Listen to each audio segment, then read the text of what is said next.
Right, welcome everybody. First off, item 1, membership of the committee. Cathy Scott no longer is on this committee, and we've got Rob Walker back, who used to be on this committee. Item 2, minutes of the previous meeting. Can we pass them as a true record? Thank you. Item 3, interests and lobbying. I'll start off with, as I see you all on screen, Councillor Patterson. I've had emails about item 9 only. Oh, well, and item 7, but I'm not quite sure that counts as interest. But right, Councillor Walker. Yeah, I've had the same emails, Chair. Thank you. Councillor Sokol. Yeah, Chair, I got email. I think it's from about item 7. So I have no action taken. Thank you. Thanks, Mohan. Councillor Patrick. Thanks, Chair. Lobbied on item 7 and item 9. Councillor Pinnock. Thanks, Chair. Yes, I've received lobbying on item 7, including videos and photos. I've been lobbied on item 9 by Mrs. Tones, and item 10. I have had numerous conversations with residents in the Kenmore area over many years, including about this application. I have strenuously asserted that I had not made up my mind, and that is how I come to this meeting. But as I say, I've had so many conversations with different people that it would be too numerous to mention individuals. Right, and myself lobbied on item 7 and item 9. Chair? Item 4, yes? Item 7 and item 9. You never asked me. You've only just come back. I wondered where you'd gone. Oh, sorry. I think you've got back the camera. I thought you were going for a walk round. Right, thanks, Donna. Item 7 and item 9. Right, right, we are webcast, so best behaviour. Item 5, public question time. I think this is Julia that's taken this one up. Yes, thank you, Chair. So it's Julia Stedman, the Development Management Team Leader. So we've received a public question, so I'll read that out first. There are many in Kirklees who believe the planning system and planning committees are flawed. Many residents comment on planning applications and contact their elected representatives, and those elected representatives have a right, I understand, to ask for planning applications to go to committee.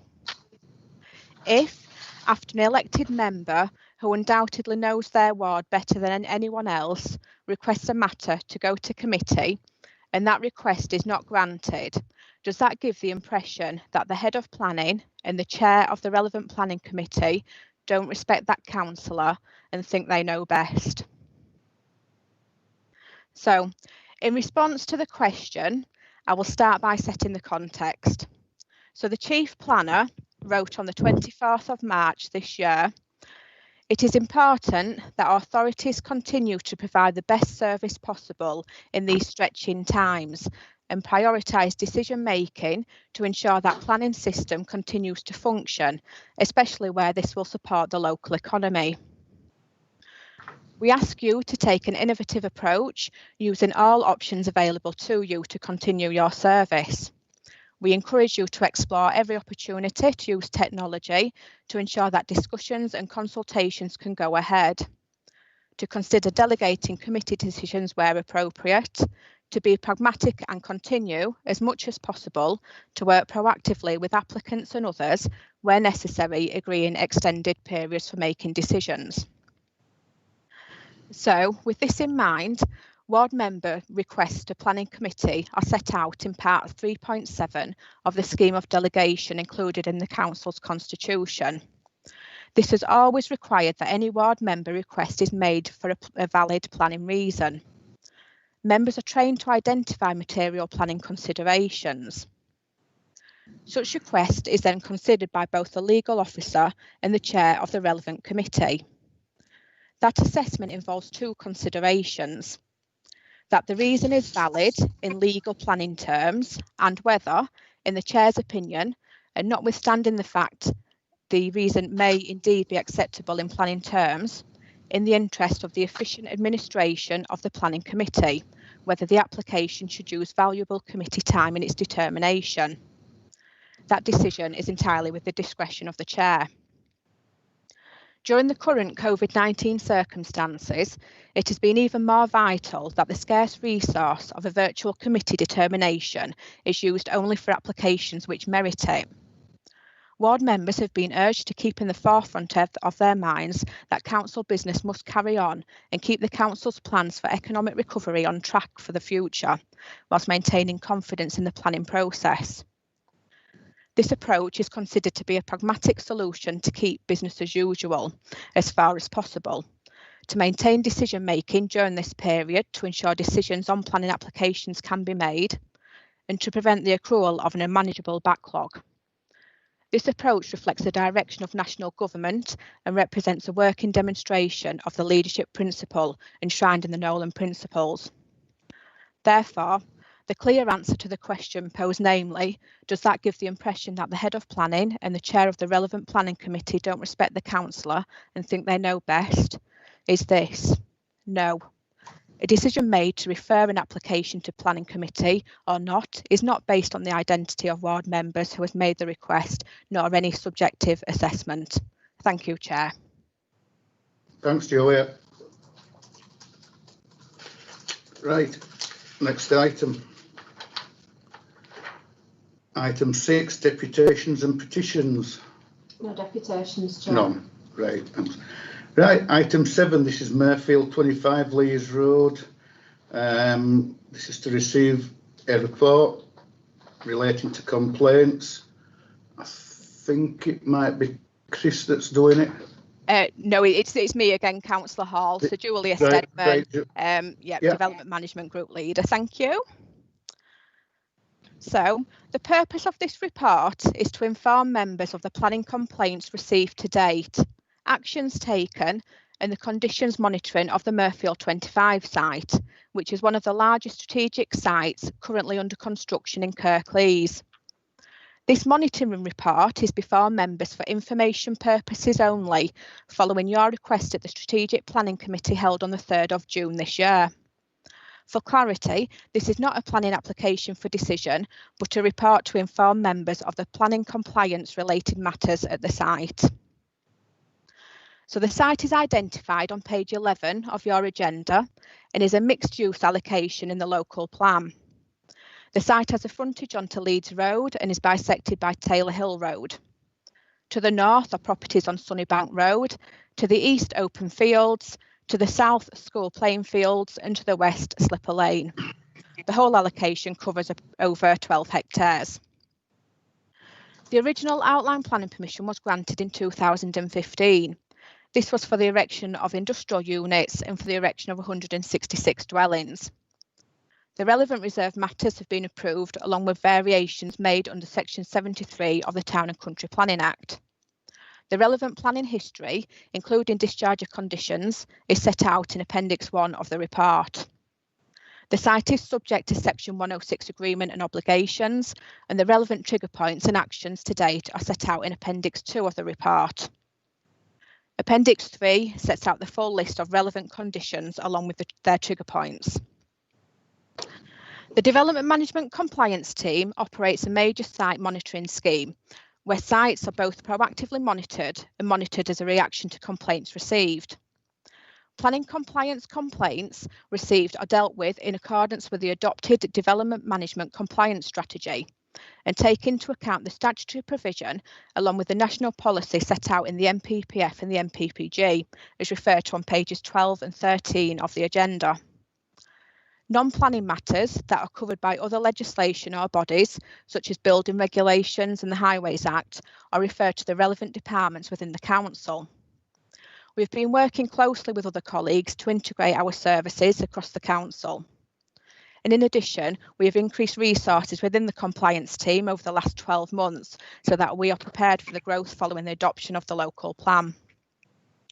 For members' information, last year we received a total of 381 complaints that required formal investigation.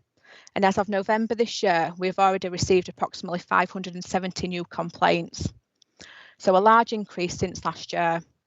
Also, last year, there were a total of 87 formal notices served. And as of November this year, we have issued 140 formal notices despite the pandemic. So turning back to the report before you, Table 1 on page 14 of the agenda sets out the planning complaints that have been received between March 2019 and November this year in regard to the Murfield 25 site. As set out at paragraph 5.1 of the report on page 14, the vast majority of complaints have either been resolved by negotiation or there was no evidence of a breach of planning control. However, two of the types of complaints, namely temporary drainage and mud on the road, a breach of condition was identified, as highlighted on pages 14 and 15 of your agenda. Following publication of the report, it is brought to the attention of members that a further complaint has been received this week concerning the temporary drainage scheme on the industrial site and alleged discharge of surface water outside of the site.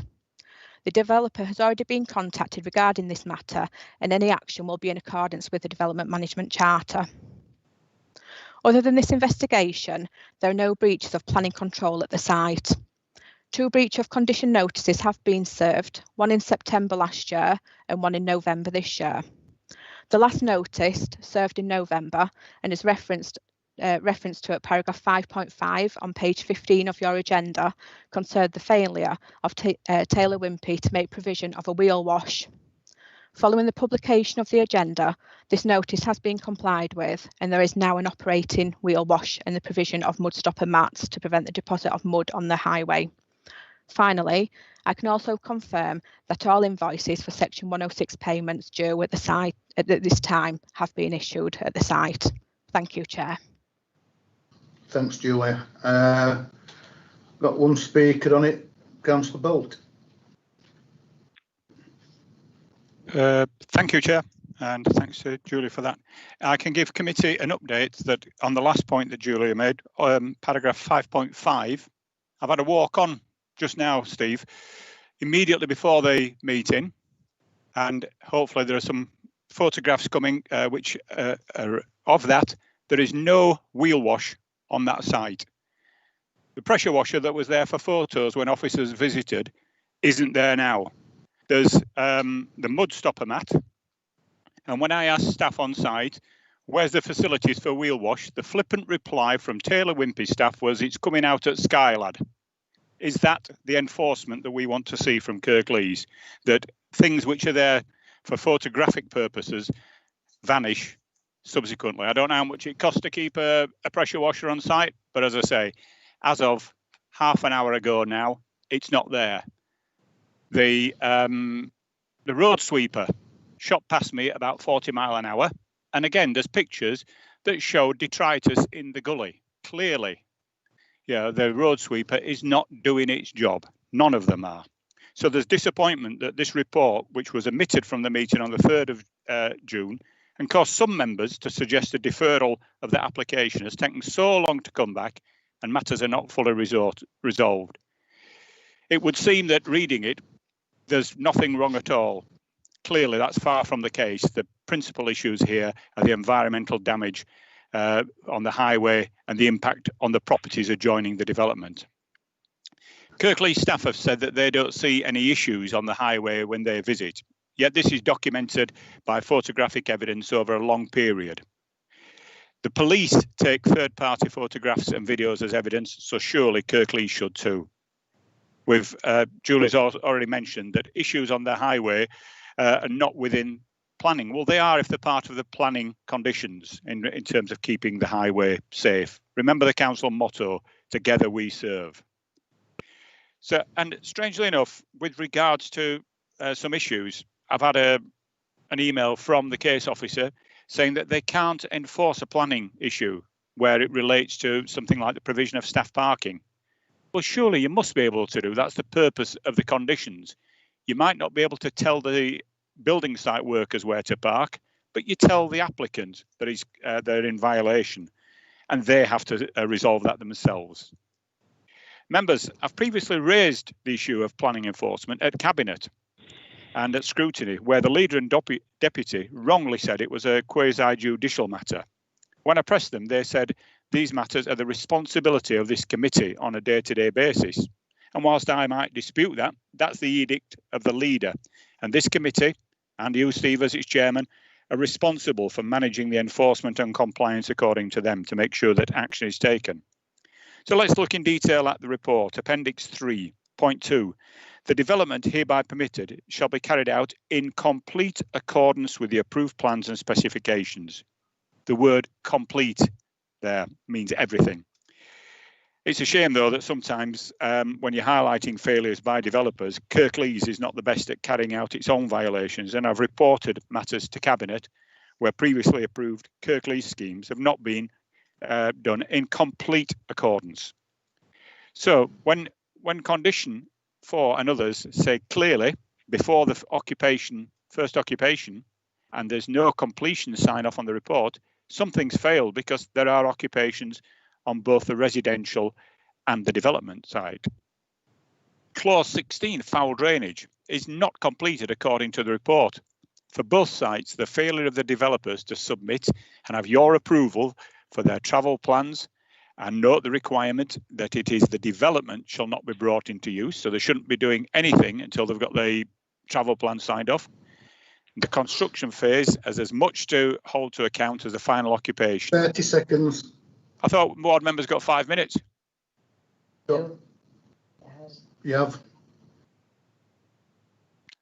And it's tick, tick, tick. Yeah, look at your carbon emission plans. Look at clause 10, the protection of nearby properties. It says that a letter was issued on the 6th of December. That was the 6th of December 2019, over a year ago. This breach is on further 2 clauses. That's your 5 minutes, Martin. God, doesn't time fly when you're having fun.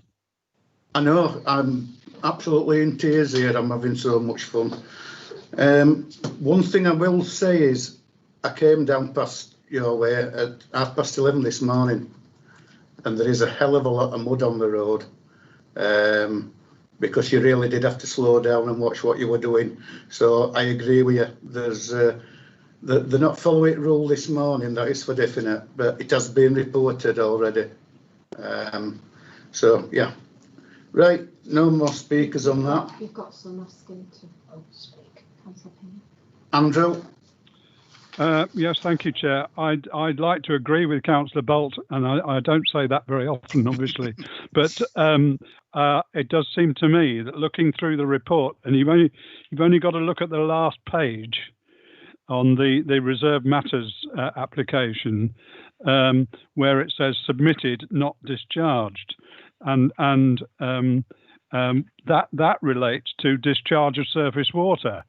And it's one of these conditions that needs to be done before development takes place.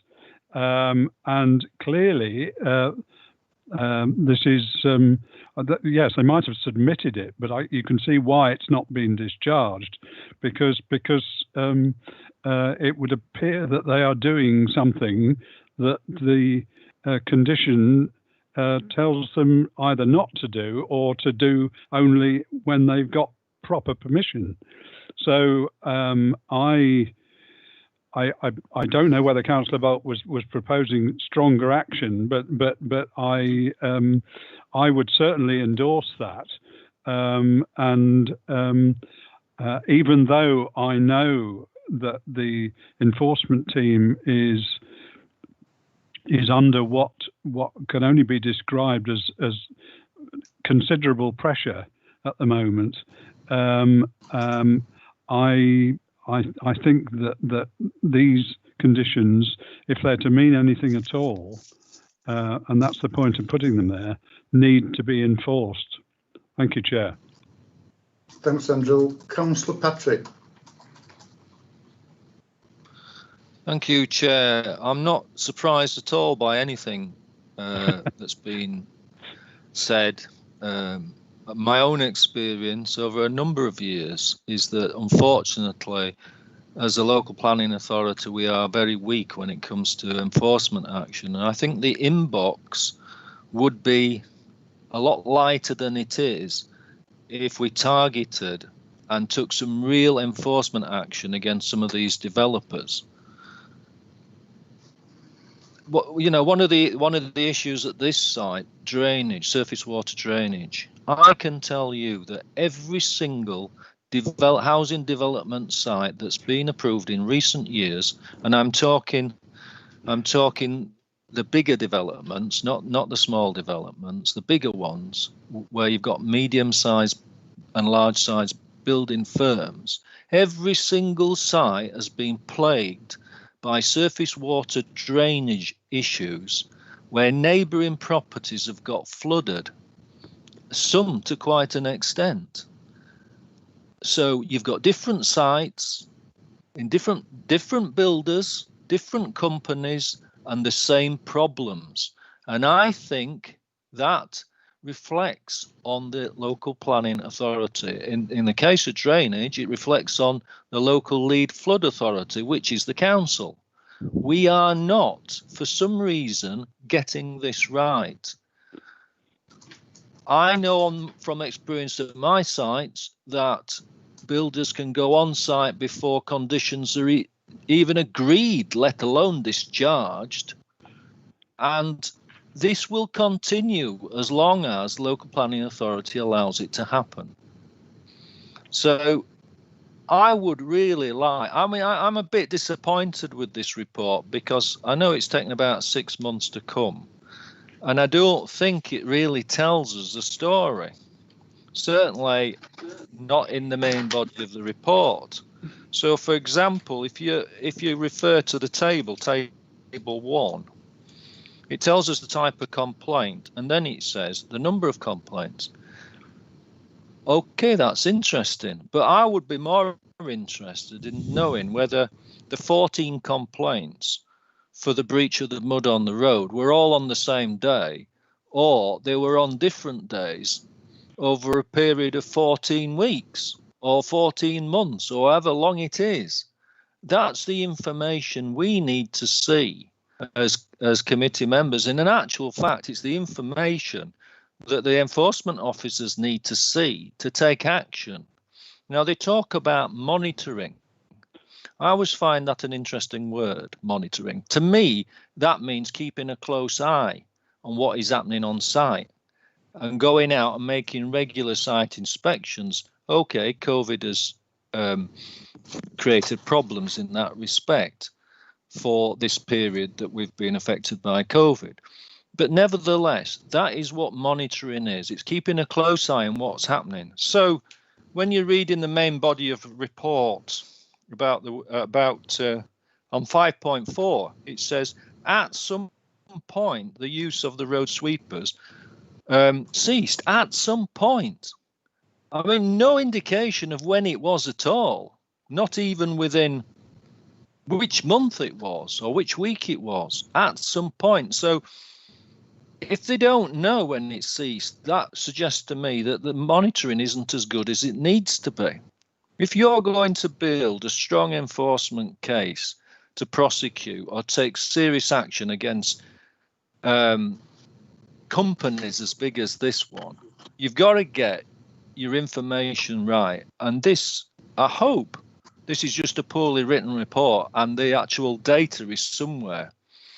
Because to my mind, if we were actually making a decision on this report rather than just noting it, we wouldn't be able to do because the information is not in it. And actually, if we've got to a situation now where for whatever reason, and it could be resources and all the rest of it that needs to be dealt with by cabinet or other people, not by this committee.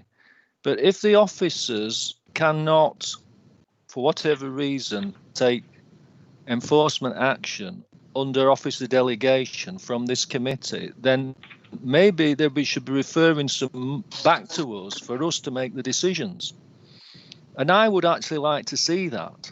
I would like to see that, so that as a committee, we might not agree with the officer report, but the enforcement from the local planning authority is not just at officer level, it's at committee level as well, and it's backed by a strong legal service, because you've got to have a good legal team to win these.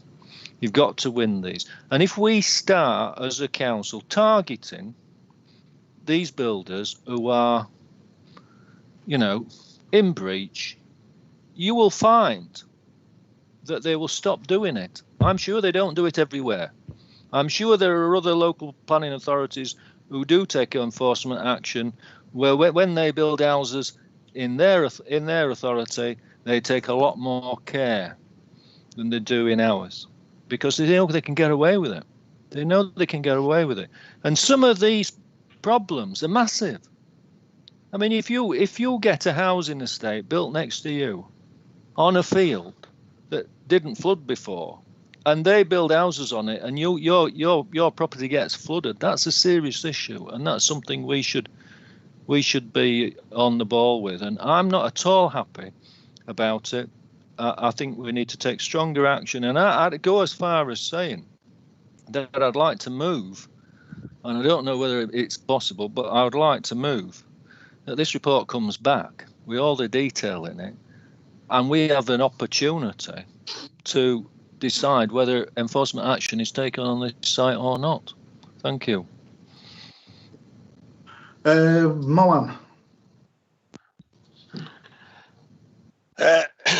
Thank you, Chair. I actually agree with everyone here on the committee, including Councillor Martin Bolt. Yeah. Mud on the road. Mud on the road is the biggest problem in these days. Yeah. We have so many construction going on, so many different developers going on. If you visit one of them, you will be surprised to see so much mud on the road. Last couple of weeks, I visited myself in my car on Lendl area, top Lendl across the road where the Taylor Wimpney and other going on, and I visited on the Birchen Cliff. Mud is on the road. It's terrible. I could not believe how these residents who already occupy those houses, they're moving in and moving out, right? It's wheel washer. I haven't seen any wheel washer on those two states, yeah, in Birchen Cliff and other there. Never mind other Kalina. And I think we used to see a lot road sweeper on the road, or surrounding road where that development is going. You won't see any now. Yeah, you are lucky if you see one. Yeah, so I think what I want to see is it should be we should take some stronger action. Yeah, I think we should have a designated officer. It should be paid by the developer, because their job, who should keep a regular eye on the developer going around there. Yeah. So otherwise, when officer gets some complaint, then go around, that's not good enough. By the time the officer go around, they might get all clean. Yeah. So I agree with all. I think we need some strong action, and we should decide what stronger action should be taken. Thank you. Councillor Bellamy. Thank you, Chair. I agree, to be honest, with what everybody else has said. we need some stronger action. Certainly need some action taken on what's in this report. I'd be interested actually for it to come back to committee on what action has been taken, and has any of this been followed up by being looked at, etc. I actually went past this site yesterday, and I must admit, actually, at that time, the road wasn't full of mud, but they definitely got a problem. I don't know whether it was something to do with drainage or sewerage, because my eyes were watering and I was choking on the way past, to be honest.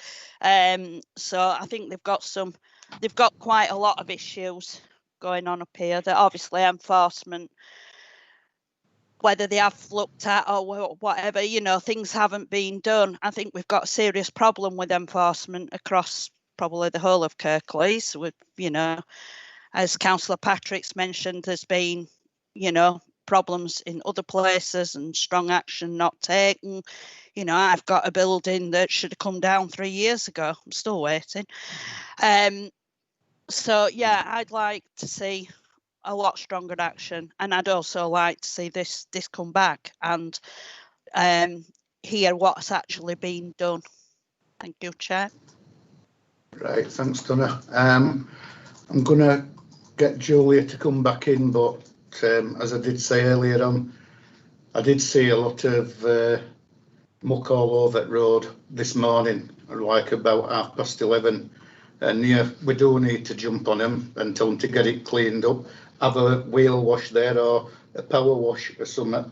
So if we could get somebody up there today and tell them to get on with it, get it cleaned up, bring this back at next committee, or I don't know, give it till about maybe February, when no doubt we're going to get some bad weather, and see how things pan out. In the meantime, Julia, if you can come back, please. Yeah, thank you, Chair. So yeah, we've heard the concerns of members in committee today. Like I say, in terms of the report, it is there for your information to note. It does set out the actions which have been taken by the council in terms from the compliance team in development management. When complaints have been received, the development management compliance team have been investigating those complaints. So I just want to sort of make that clear that those complaints, when they have been coming in, they have been investigated. If they've not been relevant to the planning department, they have then been referred to various colleagues within the council. So we have been acting when those complaints have come in. I think, though, like I said, coming back to the points that you've been raising in terms of the detail within the report about sort of when the dates of when the complaints have been received and things like that. Yes, we do hold that information. We have the information when the complaint was received and then what actions were taken following up from that. And then in terms of sort of that continuing sort of monitoring of the site itself, that is something that we will be doing as part of the major site monitoring programme there. We're doing this in accordance with the Development Management Charter as well, which has been adopted. So I just want to make that clear. But I think, like I say, in terms of bringing a report back perhaps in 3 months' time, when, like I said, we will have moved past the Christmas period, and we will be able to provide a further update at that point. Is that something that you would like us to do? Like I say, it's not. I'm not asking for a vote because, like I say, this is to note. But if you want us to do that, we can look at doing that. Thank you, Chair. Yeah, definitely. Right. Thanks, Julia. Yeah. If it comes back in like February, get Christmas and New Year out at work. Right. Nigel. I actually think 3 months is too long. I think we should. When do we meet? When's the next meeting of this strategic committee? 27th of January. I think you should have. We should have at least an update by that. This is enforcement action. You know, this has an urgency to it, and I think 3 months is far too long. I think this report's taken 6 months, hasn't it? It's too long. Even if it doesn't have to be a great long report like this. An update on what you've done. Yeah, I think Right. through. Oh, sorry, Chair. Do you want me to respond? Can it be put in for end of January, or are we, rushing it a little bit too quick? Well, what I just want to come back to as well is in terms of what I said as part of the presentation, in terms of the valuable time of members in committee. I think we just need to consider whether you do want to take it to that January committee, or the following committee is in like the end of February. So perhaps that is more appropriate in terms of considering the timing of your other items for committee. Something to consider, Chair. I'm easy. It's 2.5 months to end of February. Anybody? No, February then.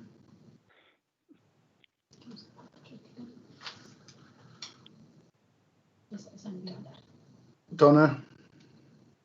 Thanks, Chair. I was going to actually say end of January, because it's going to be an update, isn't it? Not a final sort of resolution or big report. So I would actually say the next meeting, the end of January. Right. Yeah. Are you moving that then, Donna? I will do, yeah. Have we got a Second that. Second. Yeah. Right. All those in favour, just put your hand up. Right. It comes back in January then. Thank you. Right. Let's move on. Planning applications, item 8. Usual thing. Consider the attached schedule. Item 9. This is page 55. King James School at Almonbury. And I think it's Deborah that's leading on this one. Chair, I'm leading as the legal officer. It's Deborah Wilkes, legal officer. I'm dealing with this single item because the other legal officer has had had involvement with the school over a number of years in the past. So, in the interests of transparency and integrity, I'm dealing with this item. And whilst we're on the subject of integrity and transparency, I usually say for viewers and listeners to this webcast that there are other members who are not on the committee who are dialed into this meeting, and for in the interests of transparency and integrity of the planning process, those members are councillors Lawton, Councillor Martin Bolt, Councillor Maguire, Councillor Munro and Councillor Davies. They're not on the committee, but they won't participate in the meeting in any way other than invited to by the chair. Thank you. Over to the planning officer. Thank you.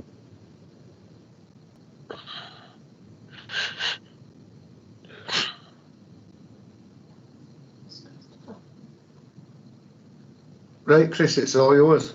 Thank you, Chair. Good afternoon, members.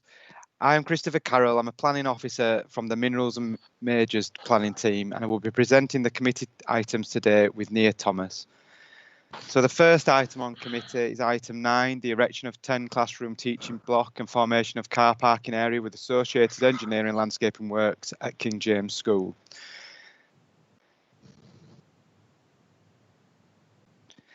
The application was previously presented to committee on the 17th of November. At the meeting, members resolved to defer the application for the following reasons.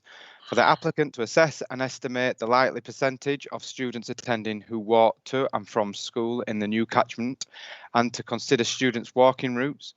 For further details to be brought regarding potential highway network improvements. For a more thorough and detailed draft travel plan to be prepared for members. Please be aware that due to the scale of development within the Greenbelt exceeding 1,000 square metres of floor space, if members are supportive of the proposal, a 21-day notice must be given to the Secretary of State to decide whether to exercise their calling powers. These are conceptual images of the new building.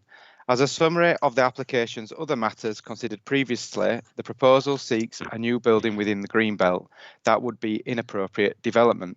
It would also be large in scale within the Almondbury Conservation Area. However, as detailed within the report before members, it is considered that the need to deliver enhanced educational facilities represents a public benefit that can be considered a very special circumstance, which clearly outweighs the proposal's harm to the Greenbelt and historic environment.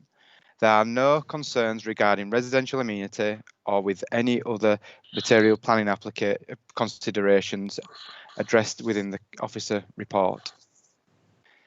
In addition to the new building, the proposal includes a car park for 16 vehicles to offset the demand from new staff. The image shows King James School new priority admission area.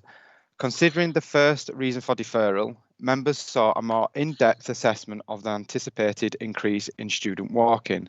The applicant has provided 2 additional student travel surveys and an assessment of the findings. The first travel survey was undertaken in January 2020. This provides a recent data set before the new student started and before COVID restrictions. It establishes a baseline. The second is from October 2020. It captures the increase in students who started in September but was undertaken during COVID restrictions. The supporting assessment acknowledges that the October 2020 surveys were undertaken during the COVID restrictions and that the travel patterns have likely been affected. For example, the survey shows that car sharing fell to 0% in October, whereas in January it was previously 6%. The October survey also shows private and school bus use decreasing and private car use increasing. Therefore, the analysis includes an estimate of travel patterns for pupils with increased PAA in place, but without the effects of coronavirus. It does this by predicting that bus and the car sharing levels will return to January 2020 pre-COVID pandemic levels, as they are the modes of transport most impacted via the pandemic, while decreasing the private car use. Comparing the results of the January 2020 and October 2020 travel surveys with post-coronavirus pandemic predictions shows that there will be an percentage increase in the proportion of pupils walking to school of around 7.2%, an additional 91 pupils, which equates to a modal shift of 30.6% of all students. It is estimated that single pupil car trips modal share will decrease by 1.3%. Due to increased student numbers, this equates to an additional 19 car trips when compared to the pre-coronavirus January 2020 surveys before priority admission area was increased. This is elaborated upon further within the written report, but in summary, review of the additional data suggests that, assuming travel patterns return to the pre-coronavirus levels, the new PAA will result in an increase in the proportion of walk-in trips and a slight decrease in the proportion of single pupil car trips. Members also requested a review of the walking routes from Almondbury to consider the impacts of increased number of walking students. 3 routes have been identified: Grasscroft, Dark Lane and St Helens Gate. A full assessment has been made on each route within the report. In brief, St Helens Gate has been identified as the preferred route for students to take. Grasscroft and Dark Lane are not to be promoted as walking routes. Neither are suitable at present, with no practical enhancements being feasible. Enhancements are proposed to St Helens Gate to make it more attractive and suitable for student walkers. These relate to the second reason for deferral, where members sought more details on the enhancements of the proposed. Feneley Crossing was the first enhancement. The first enhancement is the Puffin Crossing on Feneley Lane. The location has been identified as the primary crossing point for students heading to the school from Almondbury Centre. The crossing level to the existing stairs to the St Helens Gate, which currently shows it leading onto the carriageway. A new pavement will be formed to the stairs at the foot of the stairs, as shown here. And a crossing plateau will be formed between the new pavement and to St Helens Gate existing footway. The second enhancement is to convert St Helens Gate from Fenay Lane to Arkley Lane to a 20-mile-per-hour zone. Each of these enhancements will be secured via condition. However, each will be subject to a separate traffic regulation order assessments. The final reason for deferral was that members wanted more information on the draft travel plan. The travel plan is submitted as a mode shift STARS scheme. The STARS system has levels of accreditation which is ongoing and an iterative process. The applicant has committed to maintain a bronze accreditation which may be secured via condition. Their draft plan includes 15 main initial objectives which are fully detailed in paragraph 10.75 of the report. Examples include the school providing bikeability road cycle training, which also aids with route planning to school. Walking map to include a free zone which will encourage parents to not use at least a proportion of St Helens Gate, and a school continuing to engage with the local planning authority regarding implementing the school travel plan. The submission of a full and detailed travel plan via the mode shift STARS is to be secured via condition and is the requirement to retain the bronze standard. In addition to the addressed reasons for deferral, queries were raised over the route of construction traffic. A draft construction management plan has been provided, and the applicant has confirmed that construction vehicles will not approach Almondbury and will access the site from St Helens Gate. These provisions and a full construction management plan are to be secured via condition. Officers are proposing a condition for pre and post occupation of highway surveys to be secured. Should the post-occupation survey see the proposal has led to an increase upon the local highway, improvements and mitigation will be required. Based on the further information and assessments provided by the applicant, officers are satisfied that the applicant has addressed the previous reasons for deferral. Therefore, officers recommend approval subject to the given conditions. Thank you, Chair. Thanks, Chris. Right, we've got quite a few speakers. First one is Robin Tones.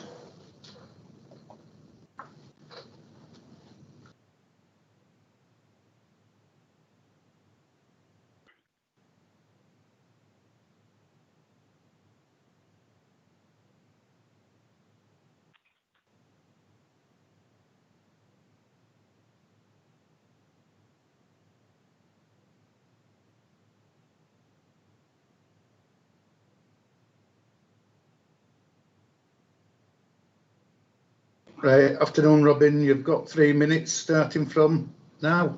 Hi, I live at 45 St Helens Gate. 2 of my children went to King James's and I was a governor for about 5 years. I fully agree that King James should manage secondary education in Almondbury. I agreed with the plan for the school to take over the failing Almondbury High School, a proposal made by the previous principal and Mr Rimmer, a 2-site solution. I have watched from my study window as a trickle of students from Almondbury has slowly increased to a flood as the proportion of Almondbury-based children has increased. Every day I fear that a child may be hurt as they wander up the busy road with busy traffic. As the pavement narrows to 1 metre outside my drive opposite a blind bend, I watch as they fan up whilst chatting and paying no attention to the rushing vehicles. At this point, cars hurtle around the bend, often blasting their horns with no intention of slowing down. Now that Burke's Lane / Dark Lane and Grasscroft have been determined as too dangerous to walk down, the torrent of children using St Helens will turn into a tsunami. I have stood next to KJS teachers as if they have failed to maintain any order amongst the children going home. Despite the best efforts of the principal to stagger release times, teenagers are social animals. They insist on walking in clumps. They are not well-behaved adults. Making the road 20 miles per hour is great, but pointless without traffic management cameras. Supplying a zebra crossing across Fenny Lane is required, but all this will do is funnel all the children down the very steep, very narrow stairs, which will vomit them across the road and down the narrow pavement. I dread to think what will happen on icy days. This is a seriously steep hill. If you want to keep the road safe, then why not close it to all but residents at the start and end of the school day, policed by CCTV? But why not just keep a split site? KJS was described by a Moxted inspector when I was there as a potential site for the start of World War III. There is no space for the children to move. A former student, my son, described being packed like sardines in halls and corridors when it was wet outside. The school does not have room for more pupils. It is not just a classroom problem. As no one has told us why the old ACS site cannot be used, why are we spending £5 million at least of council money on new facilities? The council travel plan is inadequate. The meagre research has failed to understand the inherent dangers of streaming so many extra children down such a narrow and steep hill with blind bends. You wrap up now, It is a please, bodge Ollie. application which could well lead to serious injury or death of a child. Okay. Thank you. Yeah, that's 3 minutes. Thank you. Next, it's Jolie Carey.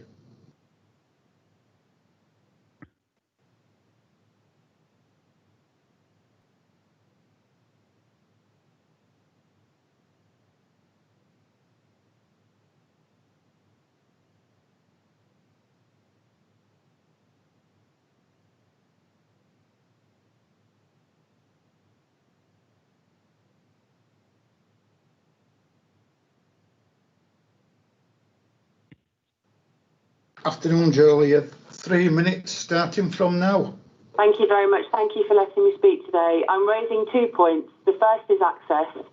Our front door is opposite the proposed crossing point, and this entrance is the only entry point for our elderly relatives and parents to access our home, 3 of whom have significant mobility issues, 1 of whom is in a wheelchair, and he can only access our property using this entrance. What impact will the crossing have on our ability to access our home at this point? The safety of the steps from Fenny Lane to St Helens Gate, the drop here is significant, 3 metres perhaps. The steps are currently outside of standard building regs.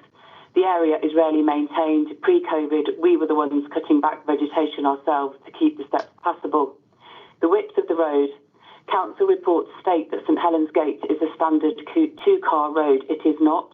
The width of St Helens Gate fluctuates from just 3.5 metres wide at its junction with Fenny Lane to 7.2 metres to shrinking back down to 4.5 metres. All of this fluctuation of road width happens within the space of just 35 metres and is exactly at the position of the proposed crossing. Both narrow sections are before and after the crossing point. At these points, cars cannot and do not pass easily or safely or sometimes at all without reversing or mounting the curb. Into visibility, can pedestrians and drivers see clearly at the proposed crossing point? The road bends sharply at its 4.5 metre width with poor visibility for drivers and pedestrians in both directions. A 2020 government report states that minimum road width for 2 cars to pass safely at low speed is 5.5 metres. Has there been an independent safety audit conducted of this part of the proposal? Last week I spoke with an independent highways consultant who was highly surprised this plan was even being suggested, considering the layout of the road in question and in particular the width and visibility issues on St Helens Gate.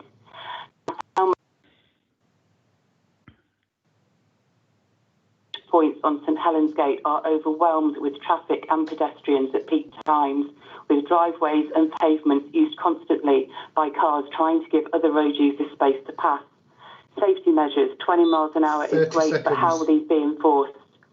How can it be that installing a crossing at the bottom of a 3-metre set of steps to feed public and school children onto a crossing in the middle of a bottleneck section of a challenging and congested road with visibility issues be the safe one? This idea doesn't feel like a proper solution to the problem that we are encountering. Right. Thank you. Thank you. Next speaker is Councillor Davis.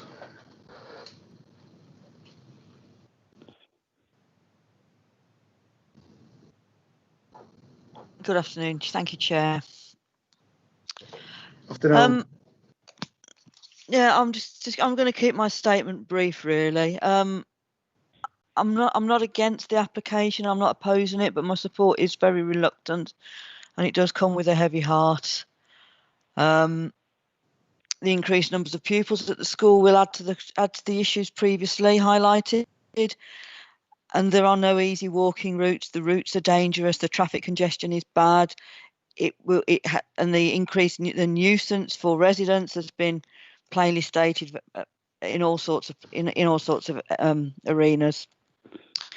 But of course, I want the best outcomes for the children locally, which is why I oppose the closure of Almonbury Community School. But that decision has been made. It's been fought, and we move on. Local school children and the pupils in the area have had so much uncertainty in their education over the past 2 and 3 years, not least because of the decisions and the moving of schools and the increased travel. I oppose the closure of Almonbury Community School because of the increased travel and the journey times, and to deny any pupils the extra places now more locally would feel like I was cutting off my nose to spite my face, and it wouldn't be in the best instance for our local residents. Prolonging the decision will only add to the confusion as well. Thank you. Thank you. Next is Councillor McGuinn.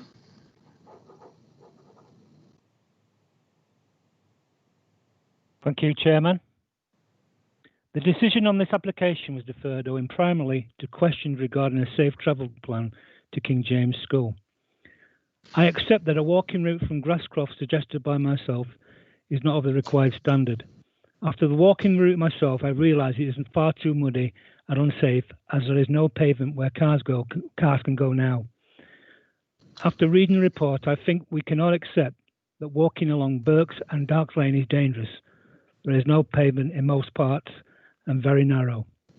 It cannot be doubted that the safest route is to walk up Fenny Lane if you're coming from Waterloo, Lepton and Fenny Bridge, and down Fenny Lane if you're coming from the Fernside Southfield areas. It is ironic, though, that I was told children would not walk an extra 200 yards to use a Grasscroft route. The route is extended by at least half a mile if children don't go down Burks Lane and Dark Lane, they're walking uphill. The consequence of this is that there will be a large number of pupils meeting at the suggested crossing near 1 Fenny Lane. They will then go down steep steps to St Helens Gate, which has no path on that side. A barrier and platform are suggested, but it does not seem particularly safe to me, but I realise that this is subject to another planning application. St Helens is a narrow road in places, and I'm glad that a speed limit of 20 miles per hour has been suggested. If members are minded to pass this application, then I could ask for ramps to slow down traffic be put on the road, please, on St Helens Gate. I appreciate the difficult position the committee is in. You can only look at this as a planning application, but I, as a councillor for nearly 2 years, have had to work hard with parents worried about the implications of closing Almonbury Community School, which was in a good position, refurbished with plenty of space. Where else would you send the children if not there? The decision to ask King James to take more children and enlarge its catchment area has meant we have come to this. Can you, as a committee, allow an extension in Greenbelt with an adequate road network and pavements to serve it? If members are minded to support this, they have to be aware of the damage to the community caused by the decision to close Almonbury Community School and therefore reduce the school capacity in the area. Having said all this, I as a councillor have pledged to help King James with travel plans and keeping the children of King James safe. I have asked, for example, if a traffic warden, traffic crossing officer can be appointed for the area. But I do appreciate that it's really difficult to get these people to take these jobs nowadays. Parents now are dropping off and collecting their children in cars in Almonbury Village, causing irate local residents to contact me for help. I fear that if the walking route to King James is considered unsafe by parents, we will see more use of the car to transport children. So therefore, we have more work to do on this travel plan if this school enlargement is to work. I hope you take note of Robin Tones' suggestion of closing St Helens Gate at certain times in order to keep children safe. I thank the committee for listening. Right, thanks Bernard, thanks. Councillor Munro. Hello, good afternoon everybody. Following the decision to defer approval of this planning application in November, I was contacted by the school with regards to their suggestions and ideas to improve the situation with parents driving their children to and from school on the school run. Their ideas include a campaign aimed at deterring parents dropping off children down St Helens Gate in the mornings and collecting them from there in the afternoons, the promotion of active travel, and the involvement of their student council in a project aimed at encouraging active travel. I also note the school has committed to maintain a bronze accreditation. I therefore feel reassured the school are doing everything they possibly can to help reduce cars using St Helens Gate, and I am looking forward to working with the school on their plans as well as others in the pipeline. It is clear there is no easy walking route to King James's School, and this is an issue, but I do hope the speed limit, once it is reduced to 20 miles an hour, together with the combination of the projects and measures, will improve pupil safety down this road. I know there are some residents who are concerned about the safety of children walking down St Helens Gate, and I felt it was only right that I mention it here as I have been lobbied. But I hope their concerns and fears, together with the outstanding issues being discussed today, will be resolved in the most expeditious way possible.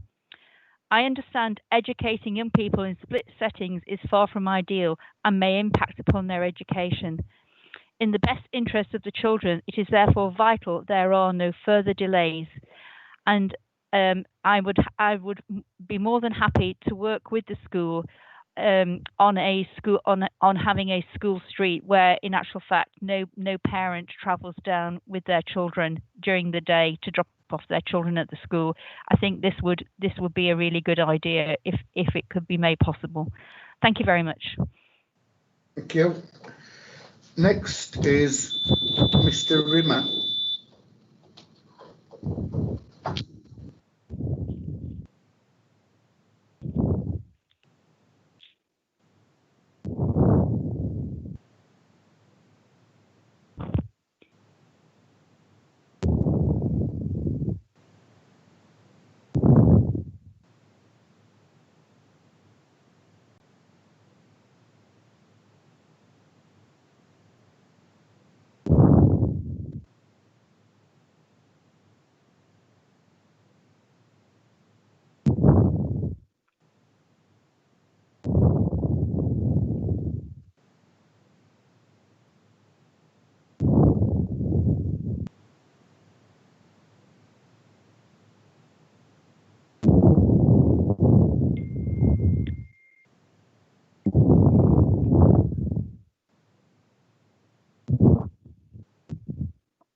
Right, afternoon, Ian. You have 3 minutes starting from now. Thank you. I'd like to begin by reiterating the point made last time, that these works are absolutely crucial both for the development of King James's School and at the same time to facilitate high quality provision on a single site for our local community. It's equally crucial that these works are delivered soon to provide certainty for our local families. At King James's, we pride ourselves on our reputation not only with the families who attend our school, but also with the local community and beyond. With the closure of Almondbury Community School, we now have the responsibility of being the only high school in the area, and that responsibility stretches beyond providing a high-quality education to the children that attend. We also have a responsibility to our local community, neighbours, services, business, etc. And this is a responsibility we take very seriously through actions, not just words. As has already been mentioned, I attend the Almondbury Ward Partnership meeting set up by Councillors Davis, McGuinn and Monroe. We also produce for our parents a community bulletin promoting exciting events and signposting sources of support and opportunities in the local area. We always endeavour to do, not just say the right thing for our community. Without actions, words become hollow, reputations diminished. Concerns raised at the last planning meeting seem to centre around the issue of travel, and within that, the impact of our school's travel plan. Some concerns were raised over promises to achieve set goals and the reality of them ever being delivered. And whilst we don't claim to be perfect, it's not the King James's way to offer to do things and then ignore them. My business manager and I have spent many hours going through our travel plan. Some points have been mentioned by members earlier, outlining a series of steps we'll be taking. For example, not in terms of road safety, not just doing assemblies and covering stuff in PSHCE lessons, but we also welcome theatre and education companies to present their hard-hitting shows. We're also in the process of working with local councillors on a number of other initiatives, including a parent parking campaign and keeping residents informed of the school's efforts to promote safe and active travel, and sending out leaflets to local businesses and residents explaining we're telling parents to respect our community, not to block driveways, park on pavements, block rights of way, along with parking further away from school. I mentioned at the last meeting that a greater proportion of our intake will walk to school or come by bike, and as has been mentioned before, our most recent survey shows a significant increase from last year in the number of children walking to and from school and an increase in the number of cycling. Finally, I hope it's clear that we remain absolutely committed to working with our local community to ensure the safe travel of children to and from our school. Thank you. Thanks, Ian. Gil. Next, it's Matthew Rhodes.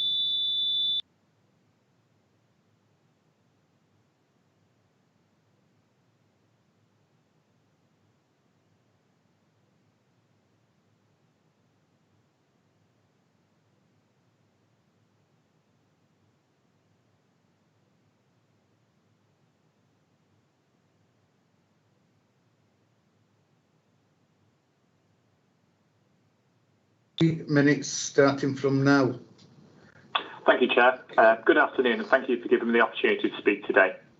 As members are aware, this application was considered at last month's Strategic Planning Committee, and I was pleased that the need for the proposed development and the valuable contribution it will make to the education of children within Almonbury and the surrounding areas was acknowledged.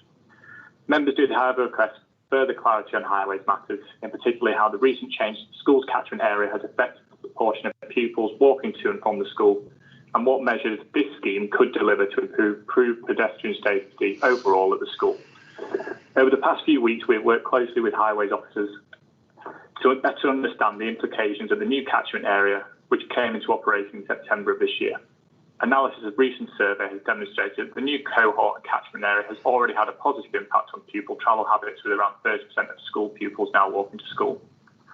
And this positive trends are likely to continue as future intakes will include a greater proportion of pupils from the local area. An assessment of the best walking routes around the vicinity of the site has also been undertaken, and it's concluded that St Helens Gate represents the most suitable pedestrian route to and from the school. As a result, the school are committed to promoting this route to pupils and parents, with the council set to invest in a package of highway measures to improve highway safety. As we've heard, this includes the puffing crossing on Finney Lane, footway provision on the northern side of St Helens Gate, a crossing plateau on St Helens Gate itself, and introduction of a 20-mile-an-hour speed limit to improve the general highway environment. As well as these measures, as we've just heard from the school's head teacher, the school has worked tirelessly over several months to update its travel plan. Many of the travel plan measures are already being implemented by the school, and they will be seeking formal bronze accreditation of their plan by the Mode Shift Star programme at the next available opportunity in March of next year.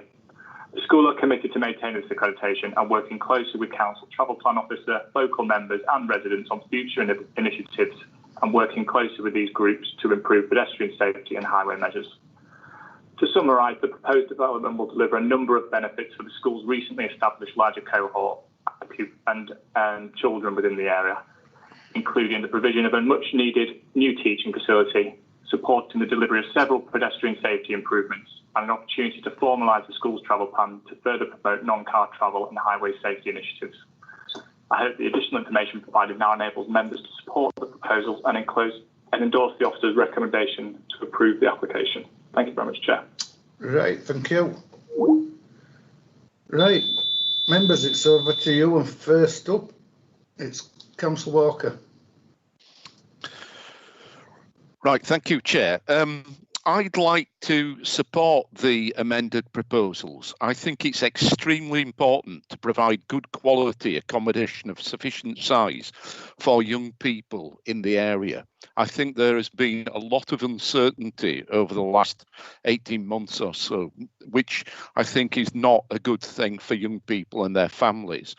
I'd like to thank the school leaders for the work that they've done at a time when they've been so busy dealing with COVID, and also the highway officers for the work that they've done to have a look at the possibilities for improving active travel to school as part of the school travel plan. This is something that I think will continue to be important. It will need to probably be reviewed and upgraded as things progress. But I think at least it's got off to a good start. I think the proposed highways improvements which are being suggested look useful. I know the site pretty well. I've visited it on several occasions at school times to interview students who are progressing on to sixth form college. And I do know how busy it can be. It is not the ideal site. I think if we were to start from scratch, it is not the place where you would build a large secondary school. But the die has been cast. We all know the history of the school and the history of Almonbury High School. But we are where we are. And I think given the current situation, it's now really important that we do not delay things any further. We do take the road safety aspect seriously, but we also recognise it's very important that we do provide this improved accommodation. Okay, thank you, Chair. Right, thanks, Rob. Mohan. Thank you, Chair.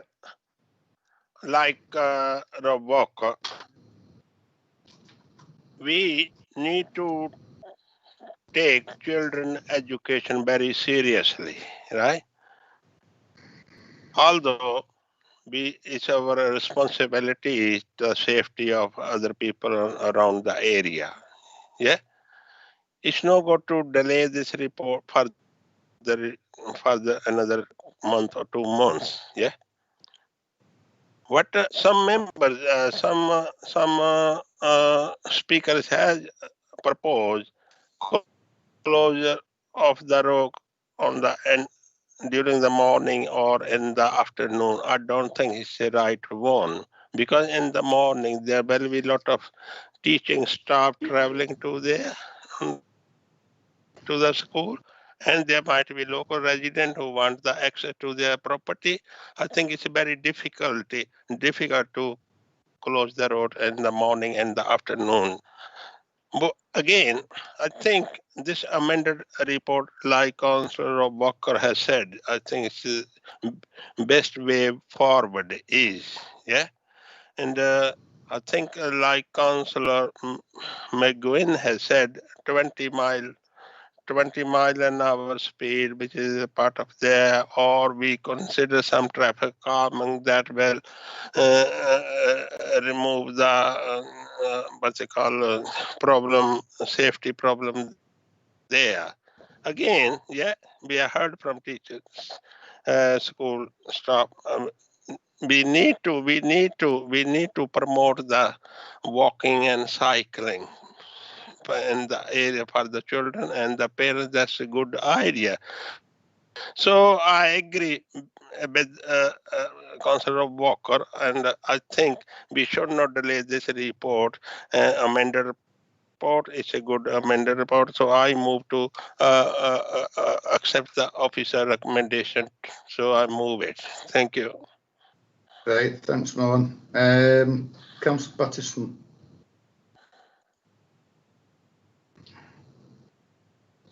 You're on mute, Councillor Patterson. Yes, thank you, Chair.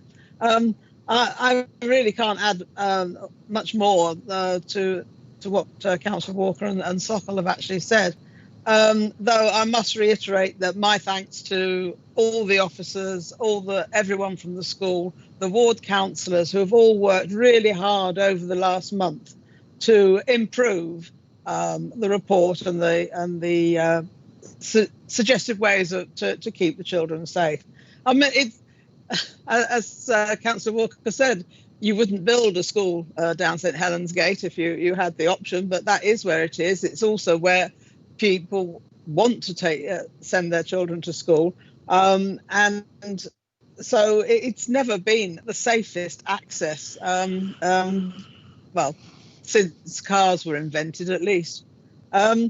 So it's good to see that there is an improved travel plan, which will try to improve. Will improve the safety of the children going to the school there. I do have to also say that a split site is never good for the education of children. I myself went to a school on a split site, and I know for the years that I was on the annex, shall we say, of the school, I didn't feel part of the school at all, let alone all the other management arrangements that are involved in providing a split site for the school. And certainly the children there, the staff there, the community there, future pupils there need as soon as possible to have certainty for the school and the arrangements and the best that we can possibly provide in terms of the accommodation there. So I will second the report, and thanks again to everyone that's worked on this report over the last month. Thank you. Thanks, Carol. Councillor Pinnock. Thank you, Chair. Yes, this is a difficult site, as has already been said, and as has also been said, you wouldn't, if you were starting from scratch, you wouldn't start there. But we are where we are, and the history is well known. The reason I amongst others wanted this to be deferred was because we hadn't got the information that we needed in order to make a decision, and that is really important. It's very difficult to make an informed decision about something if you are relying on verbal reports of information or not have it at all. I am pleased that we've got figures relating to the number of people likely to walk to school. I can't help feeling that the figure might end up being a lot higher than that. And then the thought occurs to me, well, what is the capacity of St Helens Gate for the number of walking children at peak times of the day? That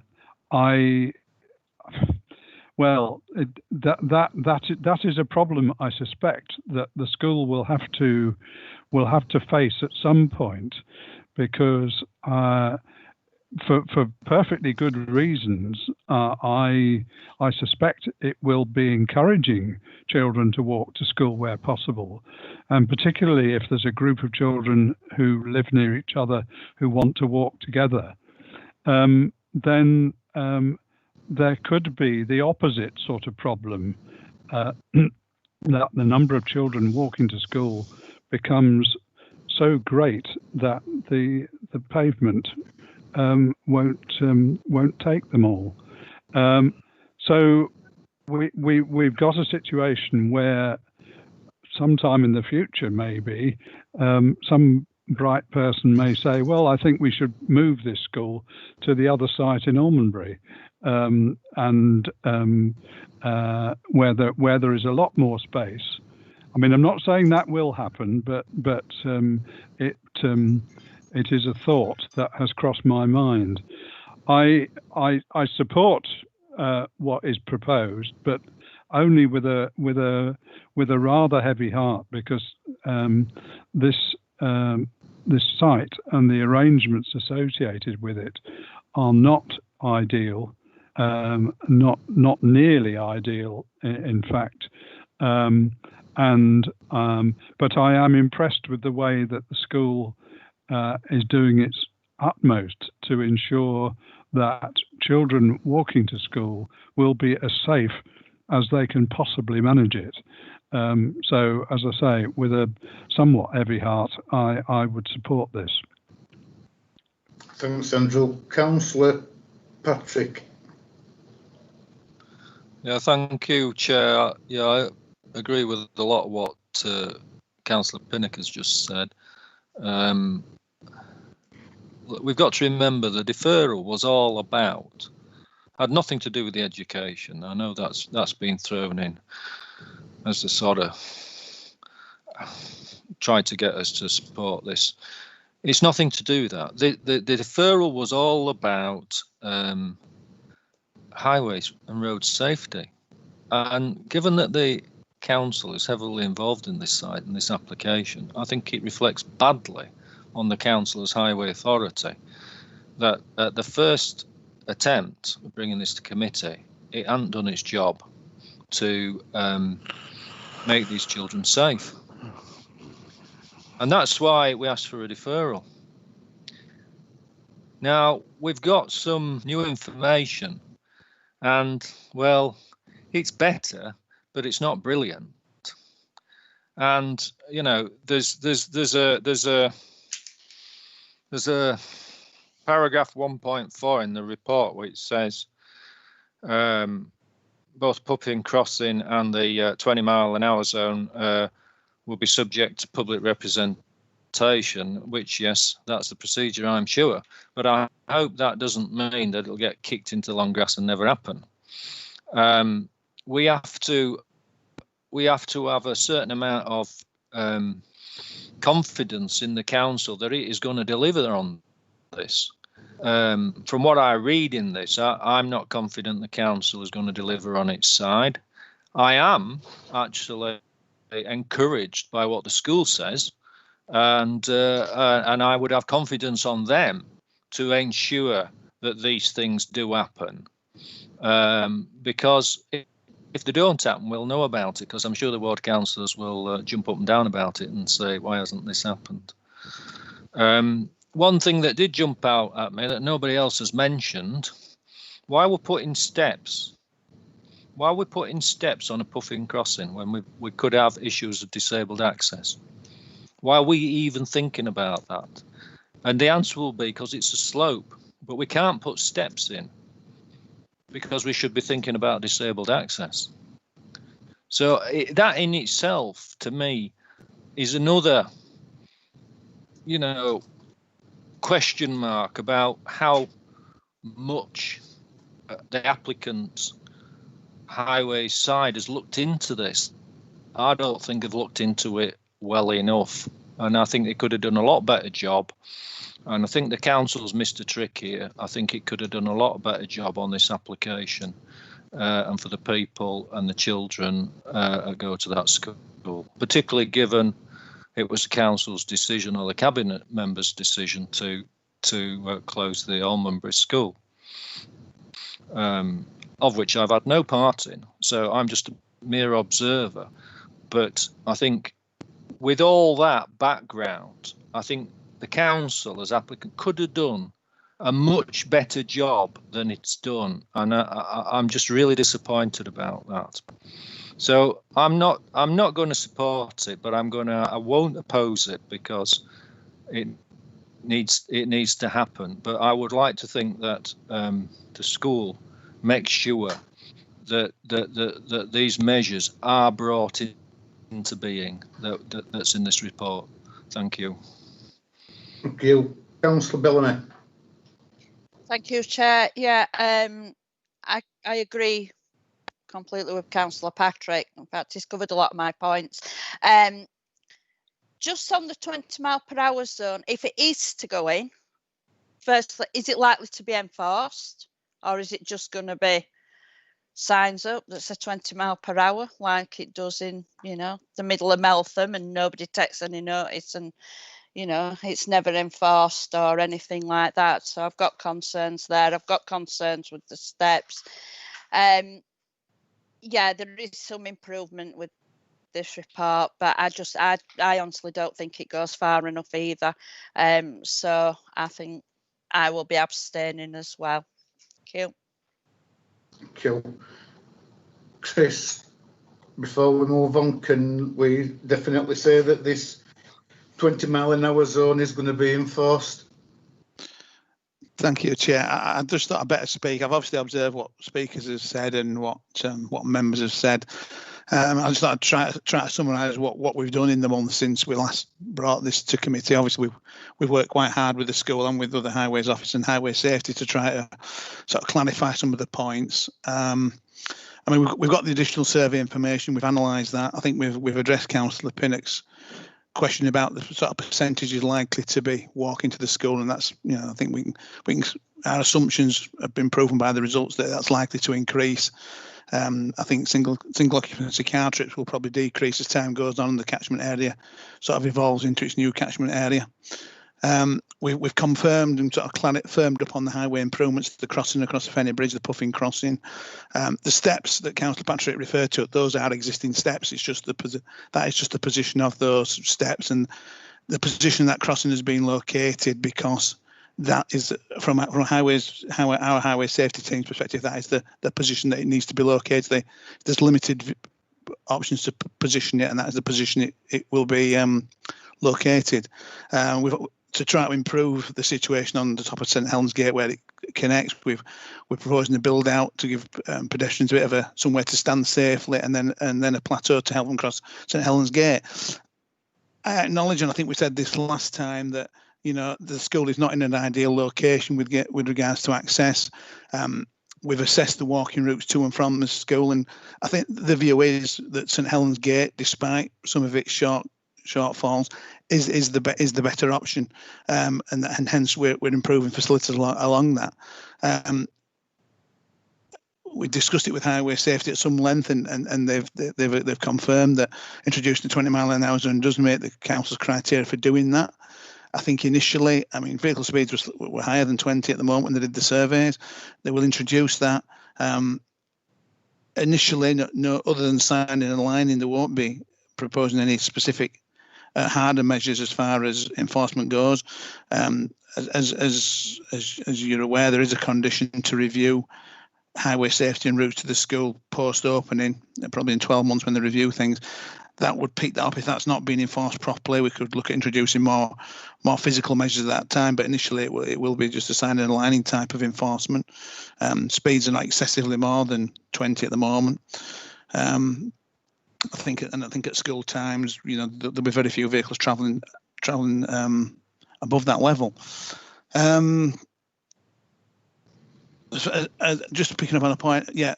Things like the TRO and the 20 mile an hour zone, they do have to. There's a process where there's a consultation process, public consultation process to go through. That will be obviously undertaken by the highway safety team that will be implementing this scheme.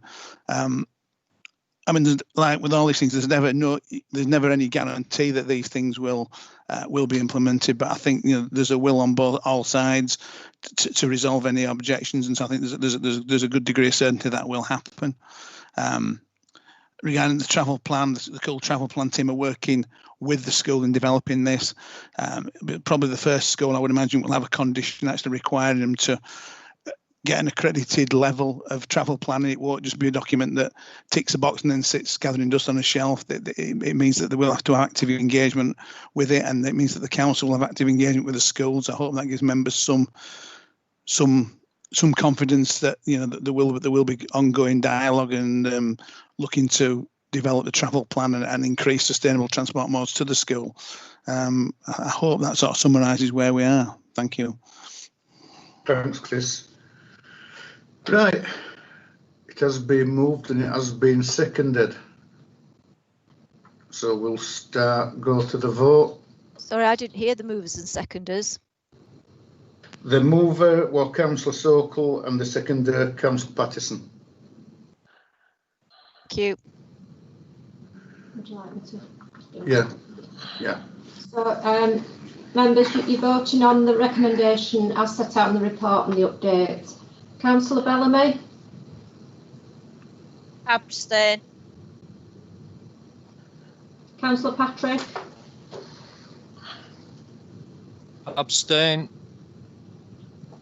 Councillor Pattison? For. Councillor Pinnock? For. Councillor Sokol? For. Councillor Walker? For. Councillor Hall. 4. That's clearly carried, Chair. That's 5-4, 2 abstentions. Next, we go up to page 89, and this is Kenmore Drive, Cleckheaton. Chris. Thank you, Chair. This is the item 10, and it's for the erection of an extra care development providing 80 apartments with associated communal facilities and landscape gardens at land off Kenmore Drive, Cleckheaton. The application site compromises of a housing allocation in the local plan. It measures 1.68 hectares in size and lies to the northwest of Cleckheaton town centre. The site is bordered by neighbouring residential properties to all boundaries, including a residential nursing care home. The site is previously undeveloped greenfield land and comprises of scrubland which slopes downwards to the north. There are a number of mature trees within the area which form sporadic pockets around the site and to the boundary edge. The area is accessible on foot and appears to have reasonably well-trodden paths across it.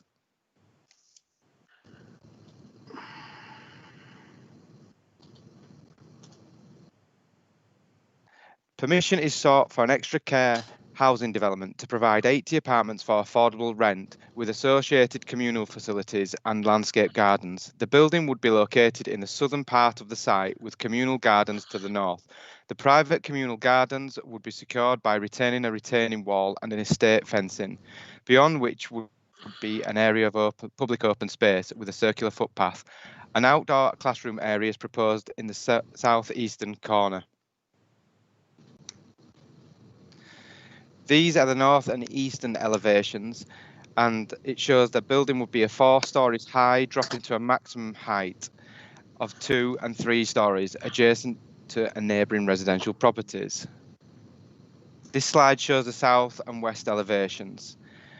The construction materials are red brick, a contrasting darker brick, and red roof tile. Access would be taken off Kenmore Drive and the existing junction with Kenmore Road. The proposal would be served by a 29 space car park and bins would be collected on site from a purpose-built store. The proposal would deliver 80 extra care apartments, which is an acceptable form of housing development on this allocated site. A need to increase the supply of specialist housing for older people has been identified in the Council's housing delivery plan, and this area has one of the highest percentages of population aged 65 and over. The scheme will therefore meet an identified housing need. Highways Development Management raised no objections in respect of the highway safety. The carriageway width of Kenmore Drive is the same as that recommended in the Highway Design Guide for the size of development, and the driven speeds along Kenmore Road are acceptable with the available visibility from Kenmore Drive. A transport statement gives a detailed justification for the number of parked cars, car parking spaces, and there are no objections in respect of intensification of use of the highway. The Council are in the receipt of an application to record public rights of way across the site. The applicant has acknowledged the existence of the routes and has made provision in the layout to divert them. The applicant has provided sectional details to demonstrate the proposal will be feasible, and the public rights of way team are satisfied with this approach, subject to the inclusion of a condition to secure further details.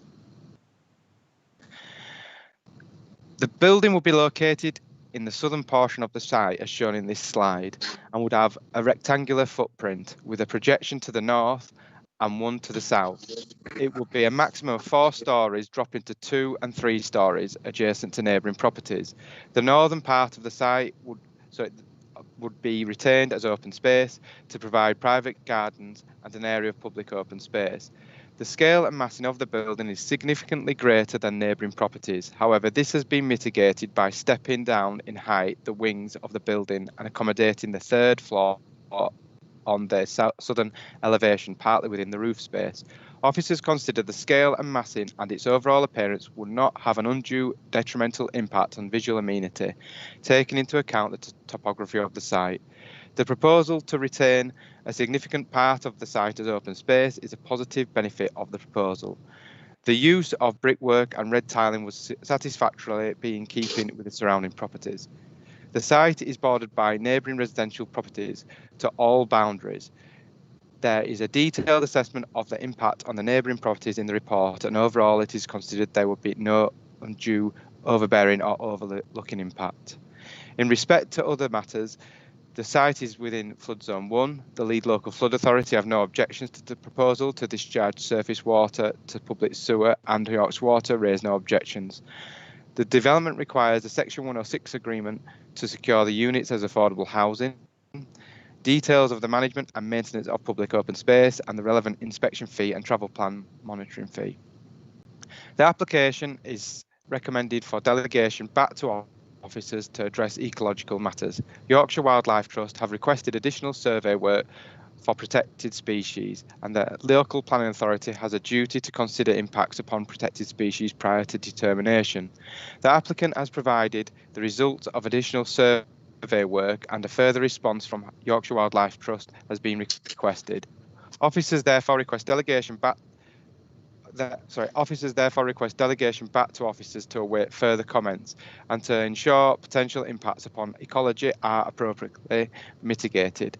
The proposal to secure biodiversity net gain were also not considered to be sufficient, and the applicant has sought to address this by providing an updated biodiversity enhancement plan and biodiversity metric. Yorkshire Wildlife Trust has been consulted on this plan, and final comments are also awaited. In summary, the site has constraints in the form of adjacent residential development, topography, ecological considerations and other matters. Subject to the delegation back to officers to address ecological matters, recommendation is for approval of full planning permission subject to conditions, including an additional one to secure details of the public rights of way and the Section 106 agreement. Thank you, Chair. Thanks, Chris. Couple of speakers. First up is Councillor Lawson.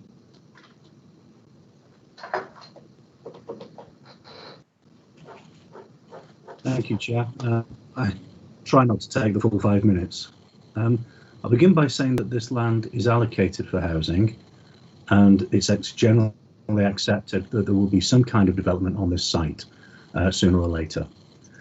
At the Heavy Woolen Committee, I voted against the 2017 application for outline permission of 55 houses, as the usage would have been too intense and the development too dense. Following that decision, we were able to get the site reassessed through the council's own processes as a possible extra care development. The current application is much less dense use of the site and manages to provide some public open space. On that, I would say that we should make sure that that open space is designated and entered into the local plan to protect its future. I'm glad to see that the site also retains the public rights of way that ward councillors established a long time ago when the field was first considered for housing. That's before my time, I might add.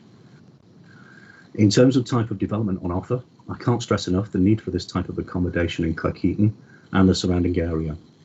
There's a dire shortage of affordable rent housing, and this particular model prioritises local elderly residents on the authority waiting list rather than the private sector, although it will be a mix, as I understand.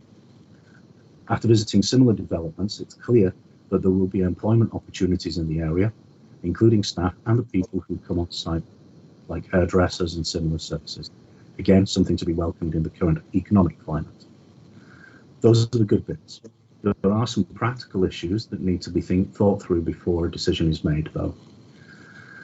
The main issues to my mind are the size of the actual building and the highways issues. Now, on the size of the building, the scale of the building is fairly fixed at this point. I think it's got to a point where it's probably fairly immovable. In terms of viability of the project, I'm fairly sure that the only option right now would be either to accept it or refuse the application. And I'm not sure that there's enough evidence to refuse the application as it stands. Although I'd like to hear about where any discussions with the affected residents got to and what the results of those were. The parking on Kenmore Drive is harder to resolve. I hear what the developer is saying about the parking provision, but will those spaces be designated? Will there be enough? There are houses on Kenmore Drive without drives, and I do hope that nobody is going to suggest that they've got space, so they should build drives in the gardens. That's not acceptable. I'm also concerned for those with mobility difficulties having to park away from their houses, remembering that we don't just plan for the current residents, but for those of the future. My greatest worry, though, is the construction phase. The spaces are very constrained, and I have witnessed firsthand the new lane development just around the corner from myself, and the unending misery that poor or poorly observed construction management plans can cause.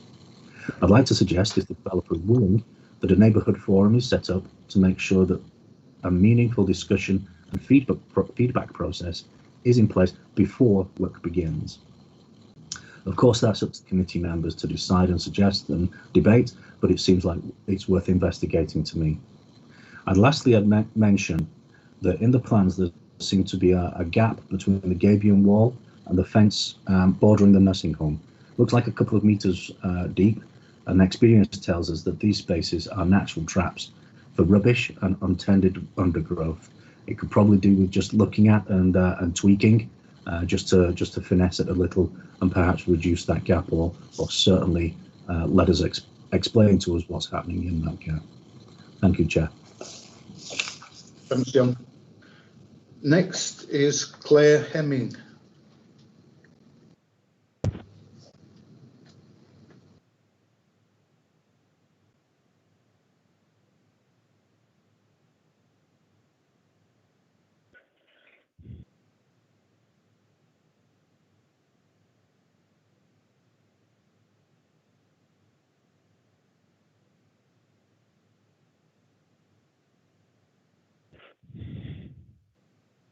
Hey, Claire, you've got 3 minutes and it starts now.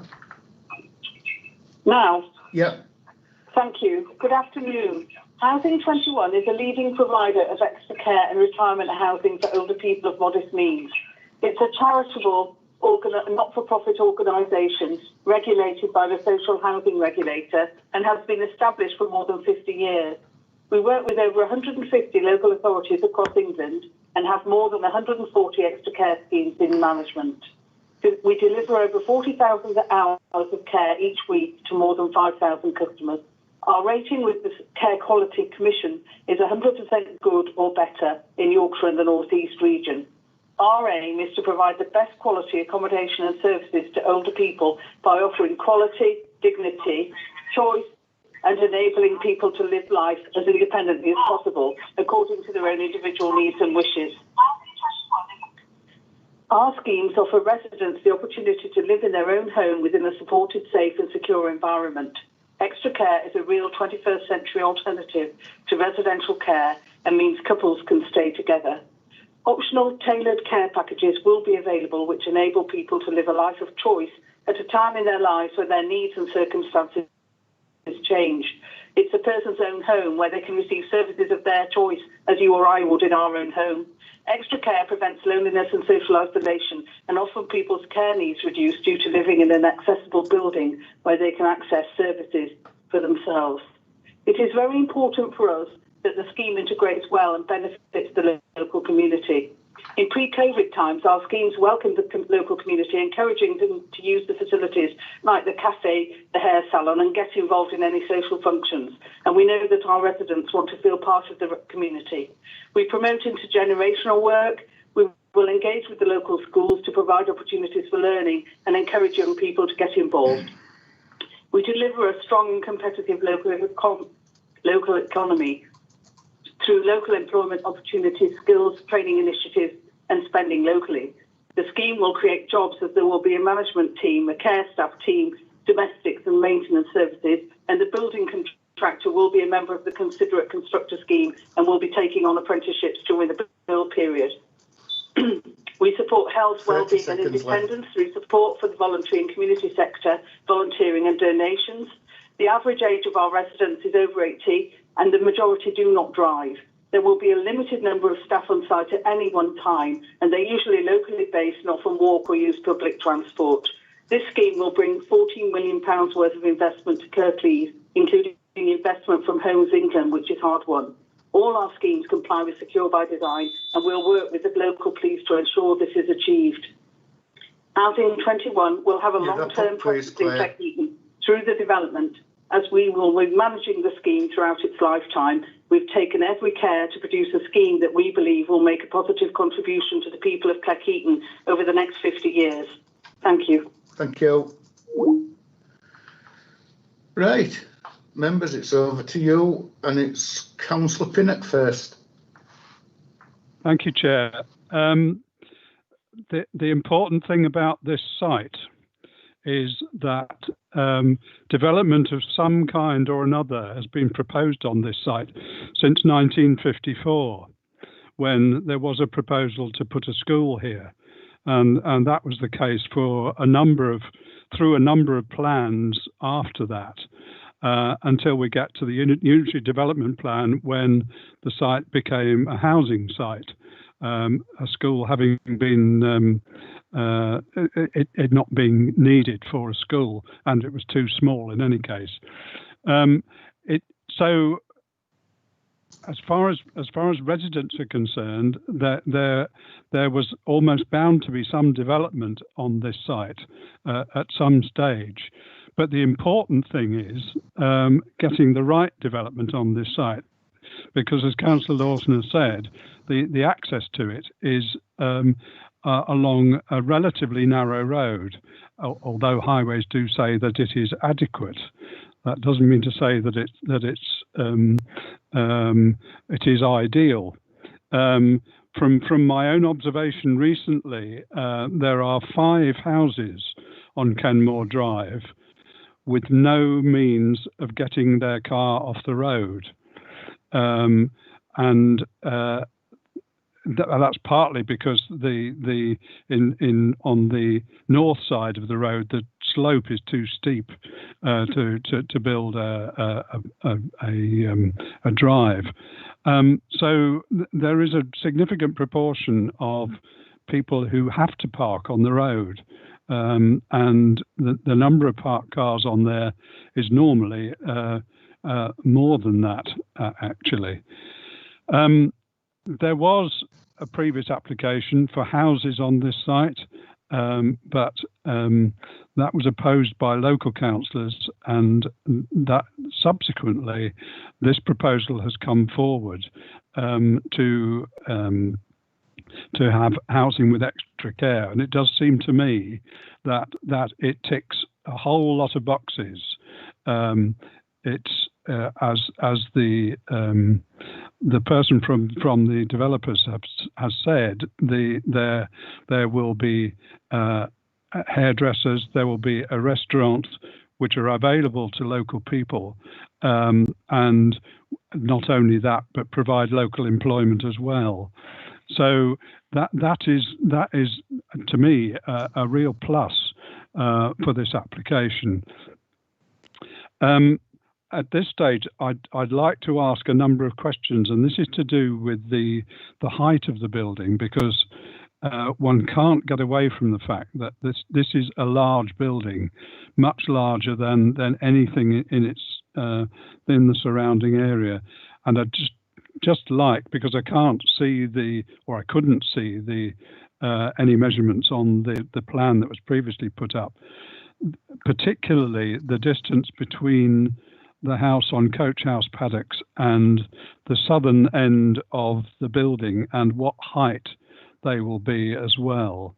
I don't know whether that is available, please, at the moment.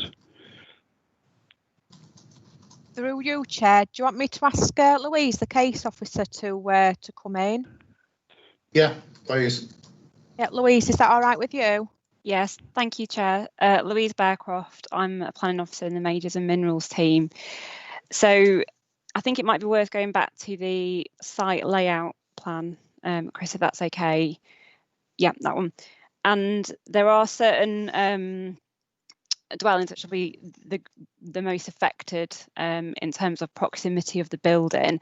So the one that Councillor Pinnock just mentioned about coach houses, there will be a height difference of 0.6 metres with the extra care building being the higher. This would be at a distance of 17 metres from the boundary of that property and 20 metres from their northern elevation.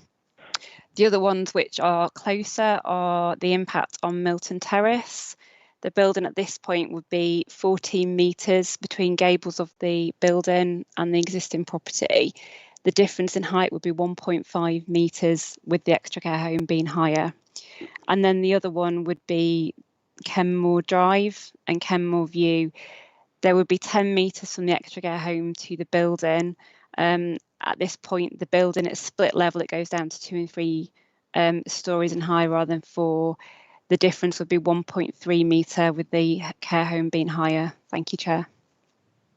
Thanks, Louise. Thank you, Chair. If I can continue, yeah, and talk about the public rights of way.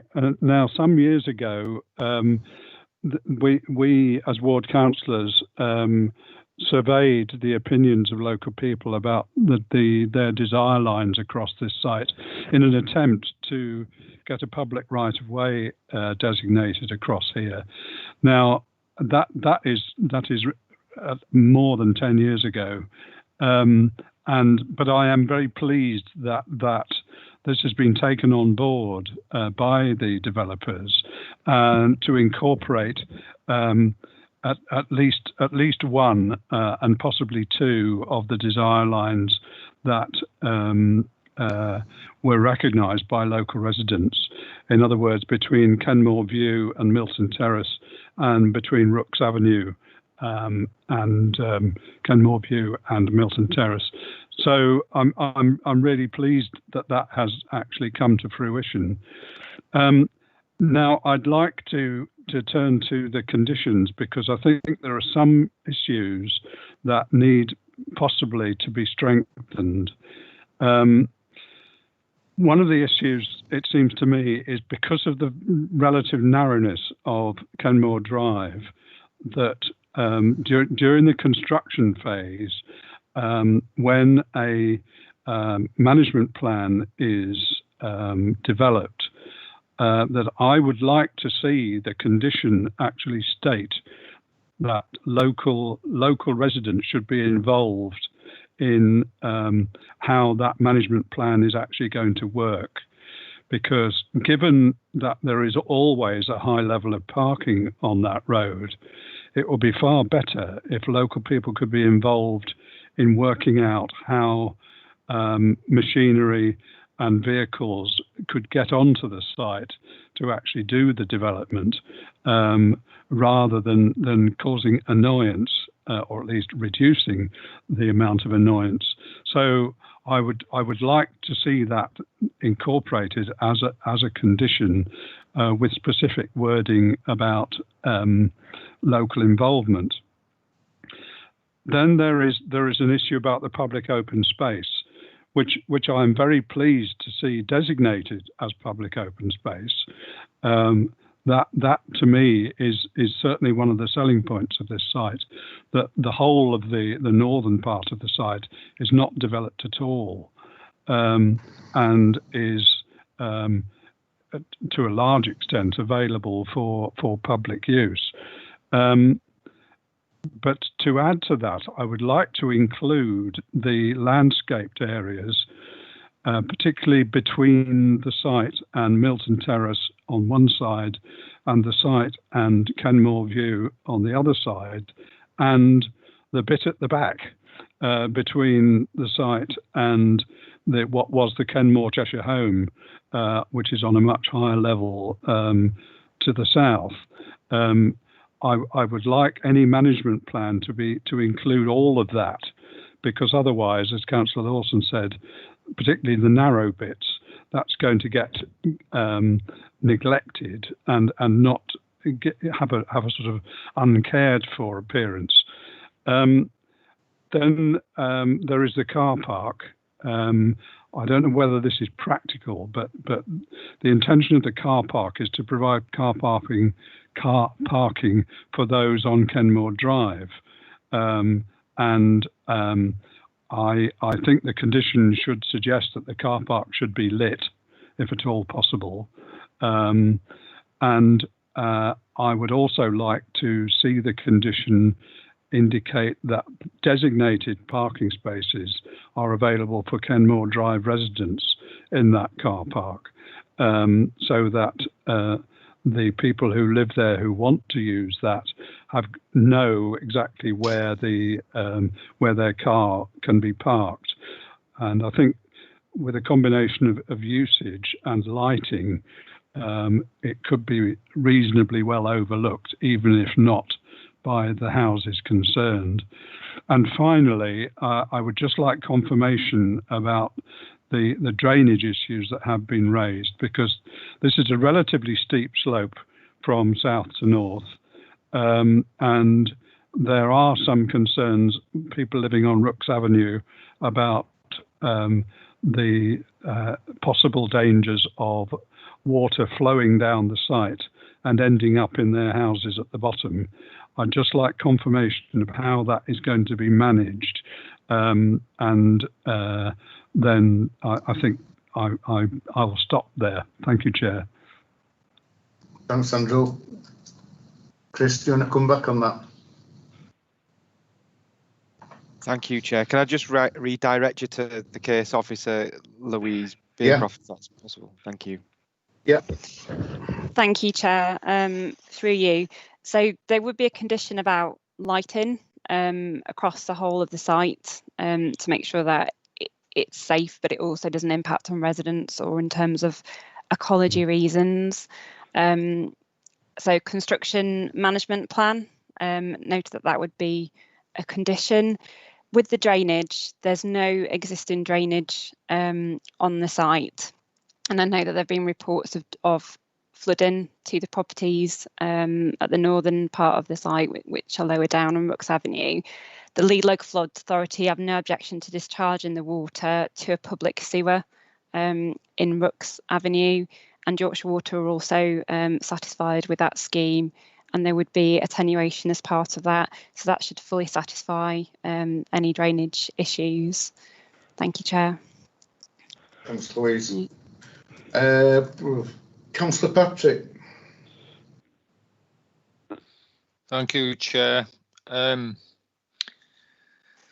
The access is obviously going to be a huge problem, not just for construction vehicles, but also for service vehicles once the site is finished. And I share Councillor Pinnock's concerns about that, and I hope the applicants can work closely with the ward councillors as well as the residents to avoid any problems there. I don't know. I think it's going to be a big task, is that. Particularly if this ends up being steel framed, there's going to be some big stuff coming through. But the one thing that I wanted to pick up on really was the officer at the start said that this meets a local housing need. There's a high proportion of over 65s, and Councillor Lawson touched on it as well. Now, we have to be careful here, because I've recently discovered, I know this is an extra care home, but it's got shared ownership as well as rental, if I've understood this properly. And the word affordable is thrown in there too. I've learned recently, and we all get a warm glow when we think that we're helping people in our wards to be able to get on the housing market or get a roof over their heads. I've learned recently that of the 21 affordable units built in my ward, only one has gone to somebody living in the ward, and I think that is pretty poor. So I would have a word of caution to the ward councillors that, you know, your expectation is that this facility goes to local people, Cleckheaton people, presumably, and I hope it does. But I think somewhere you need a condition, if it's possible to condition it, that there is a preference to Cleckheaton people. Thank you. Thanks, Nigel. Councillor Patterson. Chair, do you want me just to come in on that point? Yeah. Yeah. So as you're aware, we've got the specific housing mix and affordable housing policy, which is set out in the adopted local plan. So that's the policy LP11 in there. We've also got the interim affordable housing policy SPD as well. As part of the current planning policy that we've got, we can identify and secure the type and number of units, as you're aware, and they're considered against the need. However, the adopted policies, they don't allow us to actually specify who that end occupant would be, as Councillor Patrick was just sort of pointing out there. So at this moment in time, sort of the future occupants for affordable housing, they are identified through a separate process from the actual planning application process. So I just wanted to clarify that point. Thank you, Chair.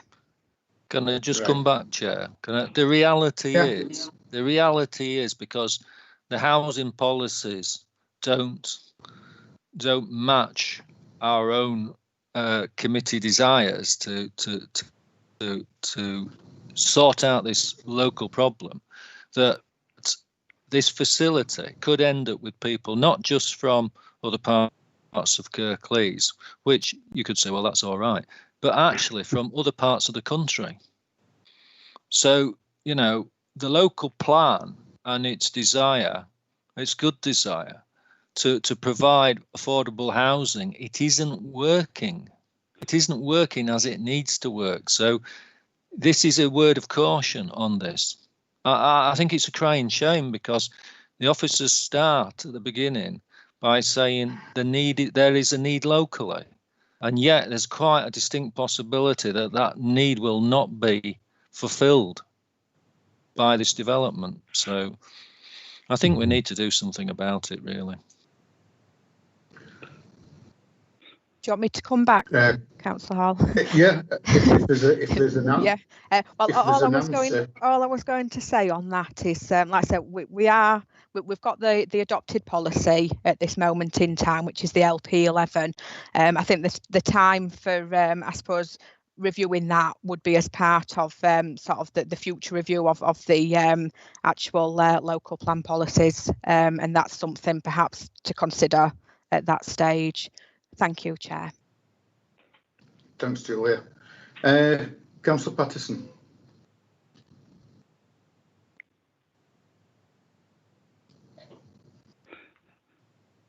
You're on mute, Councillor Patterson.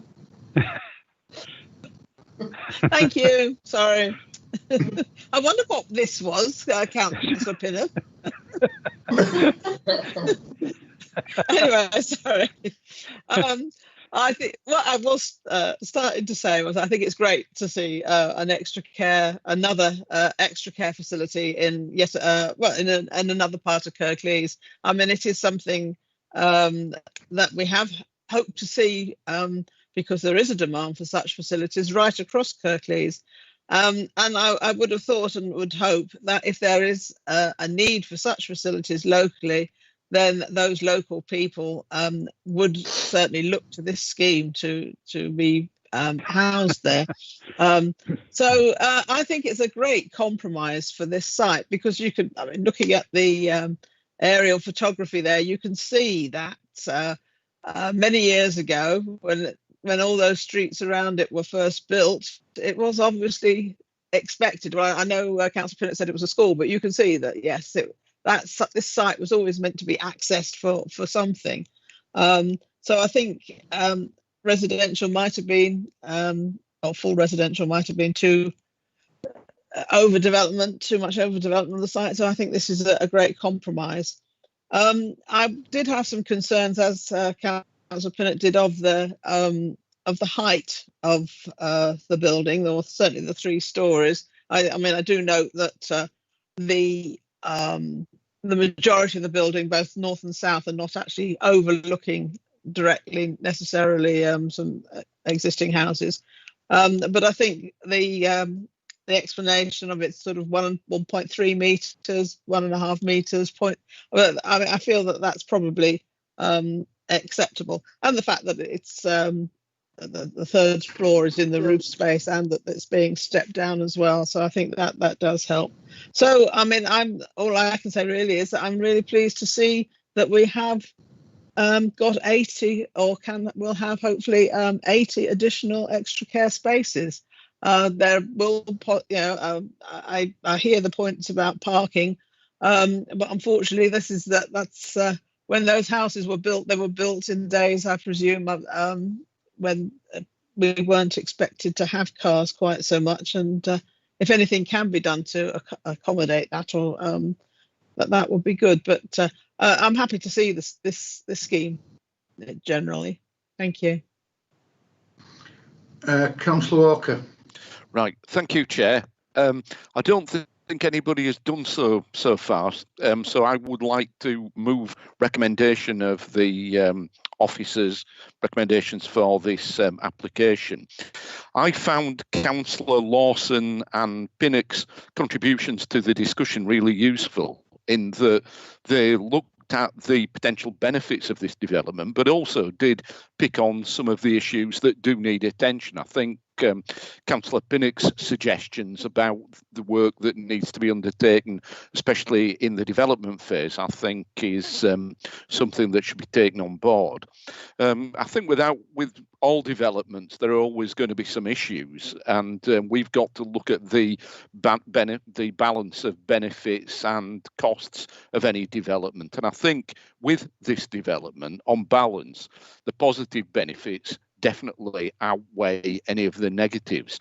There is still a need, I think, for extra care housing, and I think the need for that to provide appropriate housing and appropriate care for people who live in Kirklees is really, really important. I take Councillor Patrick's point that there can be an issue if this doesn't properly cater for people who are living in the area, and I think as far as possible we should look at these things to make sure that local residents, people from within Kirklees more widely, are properly catered for with this kind of provision. So just to sum it up quickly, yeah, I'm very much in support of this, and I hope it is accepted by the committee. Thank you. Thanks, Rob. Mohan.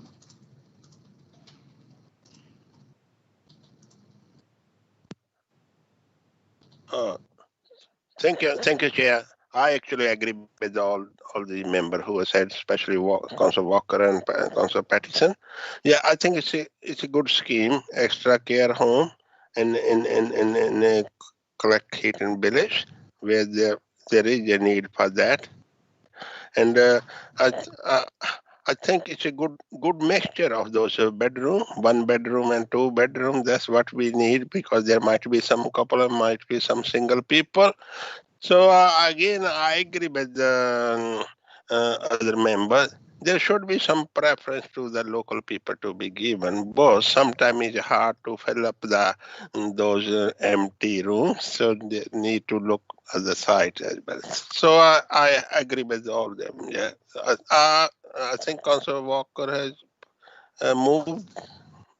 Yeah. Councillor Walker has moved the officer recommendation. I second that. Yeah, thank you.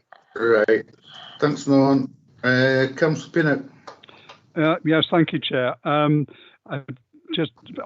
like to come back on what Councillor Patrick said, and if it's any comfort to him and others, we've had a recent development near the town centre, which is not exactly the same as this, but is a similar-ish development, and a fairly large proportion of the people who now live there are local.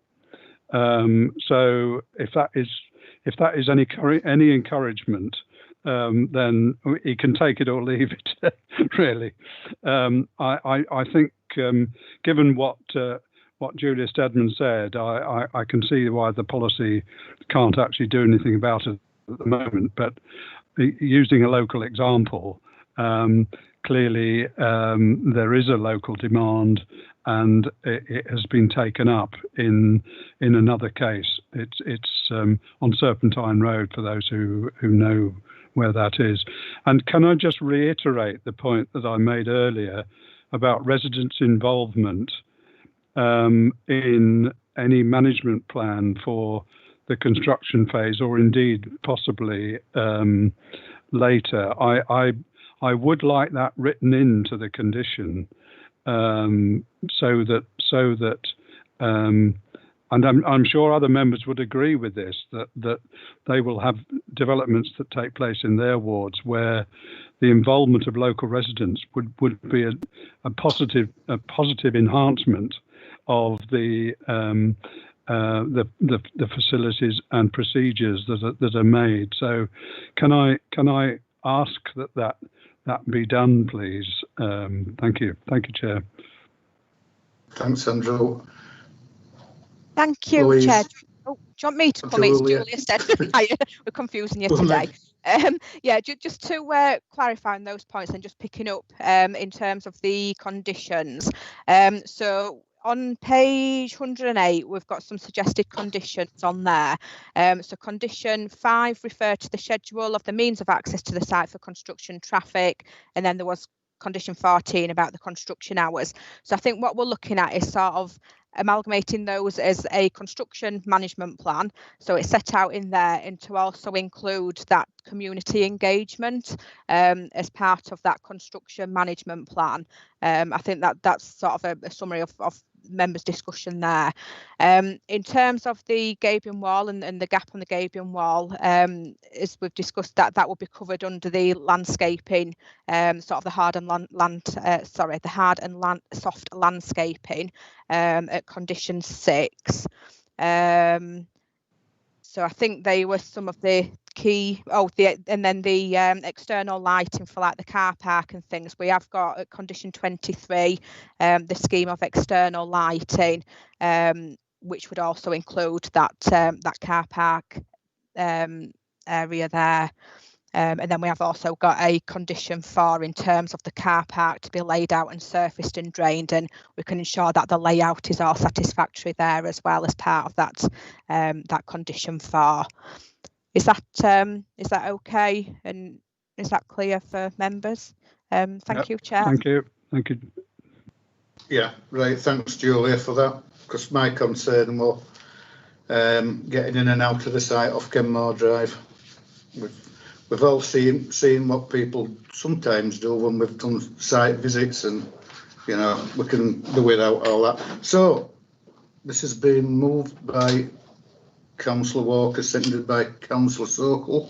We'll go to a vote.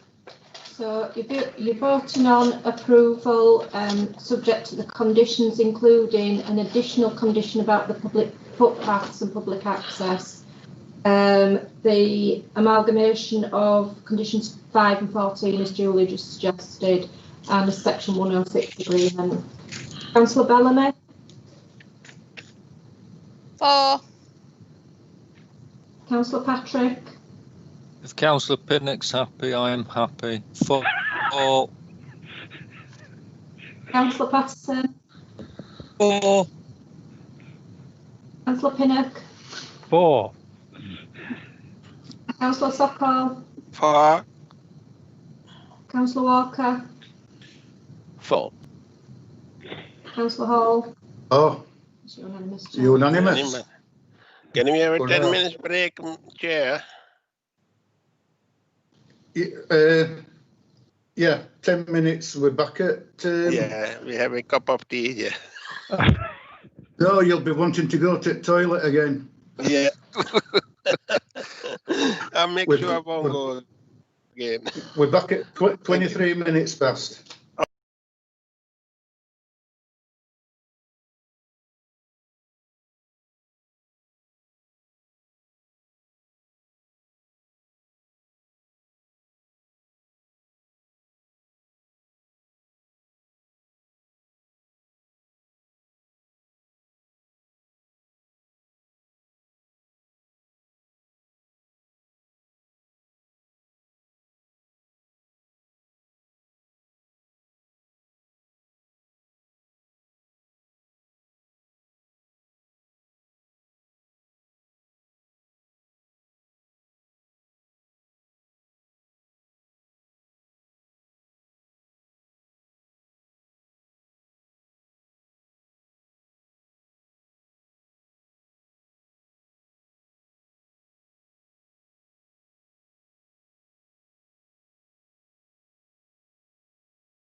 Right, members, we're on page 135 now.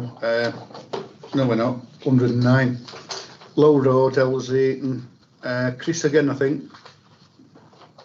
Thank you, Chair.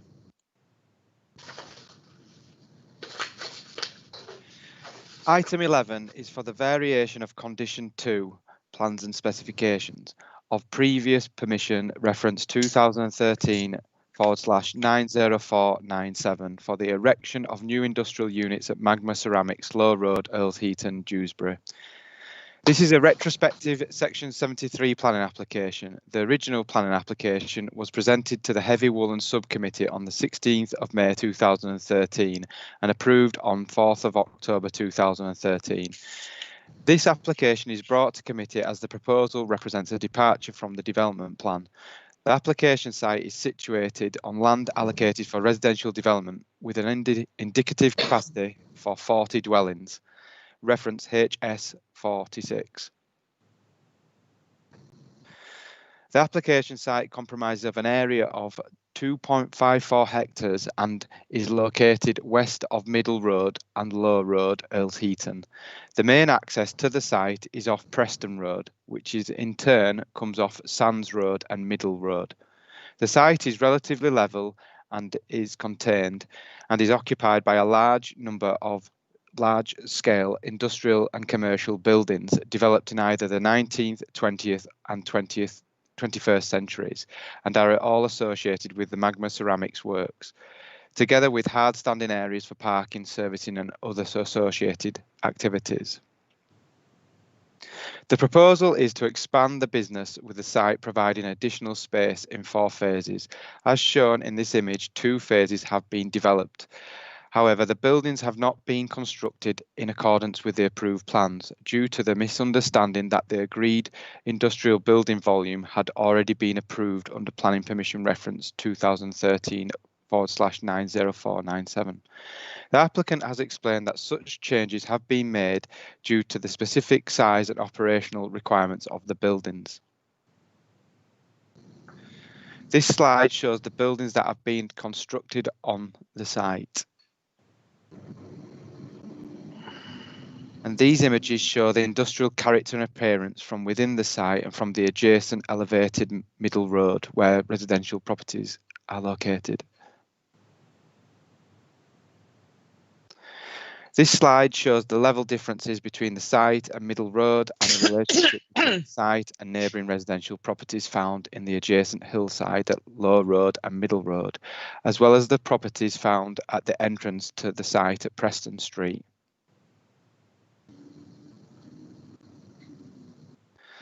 The proposed design changes are detailed in section 10 of the committee report. However, officers still consider them acceptable. As shown in the image, the buildings would still result in a functional appearance in character with the other existing industrial and commercial buildings on the site. And overall, there's been a reduction in industrial building footprint. As part of this application, the company also seek approval to install external scrubber systems on site to replace the existing system. The existing system has been subject to an abatement notice for noise, which resulted in part of the system being relocated inside a building in order to reduce the noise emitted to an acceptable level. It is understood that this proposal seeks to now address this matter. However, Environmental Health have no objection to this proposal, but subject to a planning condition to ensure and protect the amenity of nearby noise-sensitive premises so that the new scrubber unit to be designed so background noise levels are not increased. As mentioned earlier, the site represents a departure from the development plan as it would result in the development of a site allocated for housing. It is unclear as to the applicant's intentions are with the work site within the planned period, but the applicant has made it clear that they wish to currently invest in the site for industrial purposes. Officers consider that the approval of this Section 73 application is necessary to support the operational requirements of the company. In turn, the current mutual local economic benefits would justify a departure from the local development plan in this instance, which officers believe is in accordance with paragraph 80 of the MPPF. In terms of the highway impact, the supporting information claims that as a reduction of 2,026 square metres of development compared to the 2013 approval, there would be 9 fewer vehicle movements in either peak period than the level approved previously. The proposed layout provides a total number of 95 car parking spaces, which is fewer than the approved layout of 110 parking spaces. However, this is considered acceptable given the reduction in the planned industrial floor space. Revised swept path analysis showed that the largest vehicle anticipated on the site can still turn within the space available. As such, there is no objection from Highways Development Management. There are also no objections from other consultees subject to the necessary conditions. The report also covers whether or not the conditions attached to the original application should be reapplied and the necessary trigger points that will need to be agreed with the applicant, given that development has already commenced. In conclusion, for the reasons set out in the report, conditional approval of the Section 73 application is recommended. Thank you, Chair. Right, thanks, Chris. We've got one speaker, and that's Mark Stuckey.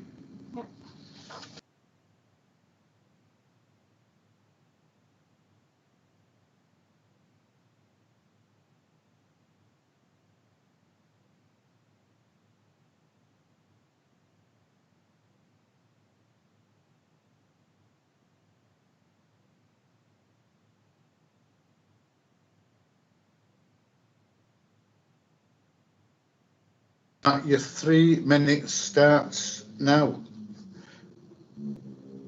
Good afternoon, ladies and gentlemen. Many thanks for the opportunity to speak in support of Magma's application. I appreciate your time is valuable. I've been watching this afternoon and I know you've been very busy, so I'll keep this very short.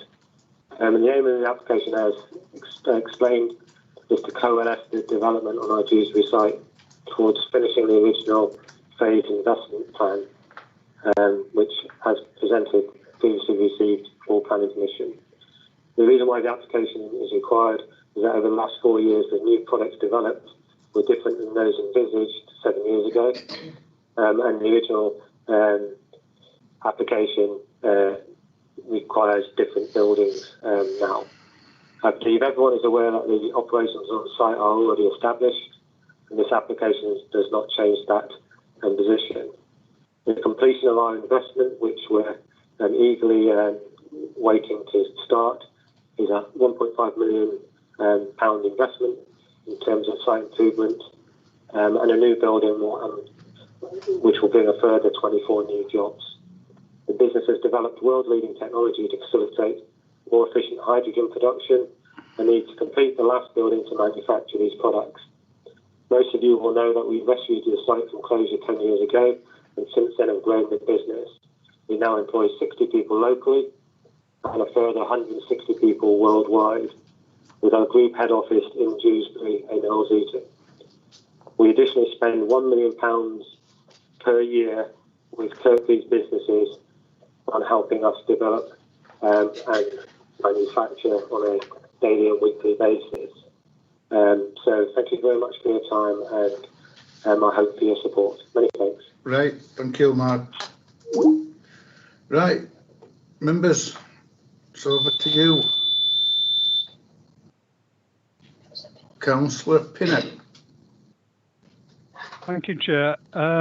Yes, this development is on a very interesting site, and the access to it is what I can only describe as interesting. There's a very sharp bend which you need to negotiate in order to get down to this site, which, as Mr. Carroll has said, is a flat site. It's a good site, but the access to it from above, from Middle Road, is really poor. And as one of the objectors has implied, the condition of Middle Road is not all that wonderful. And there has, I believe, been a history of subsidence on this hillside in various places. What I don't understand is that it's reckoned as a departure because it's on a housing site, and nowhere in the graphics did it show where the housing allocation is, because the industrial site looks as though it's been there for a number of years, and I'm not clear about that. I'm generally in support of what they're wanting to do. I do, well, not particularly like retrospective applications, but it sounds as though this one is due to a misunderstanding. Now, whether that's true or not, I don't know. But I'd just like a bit of clarification on how this relates to a housing site. Thank you. You're there, Chris.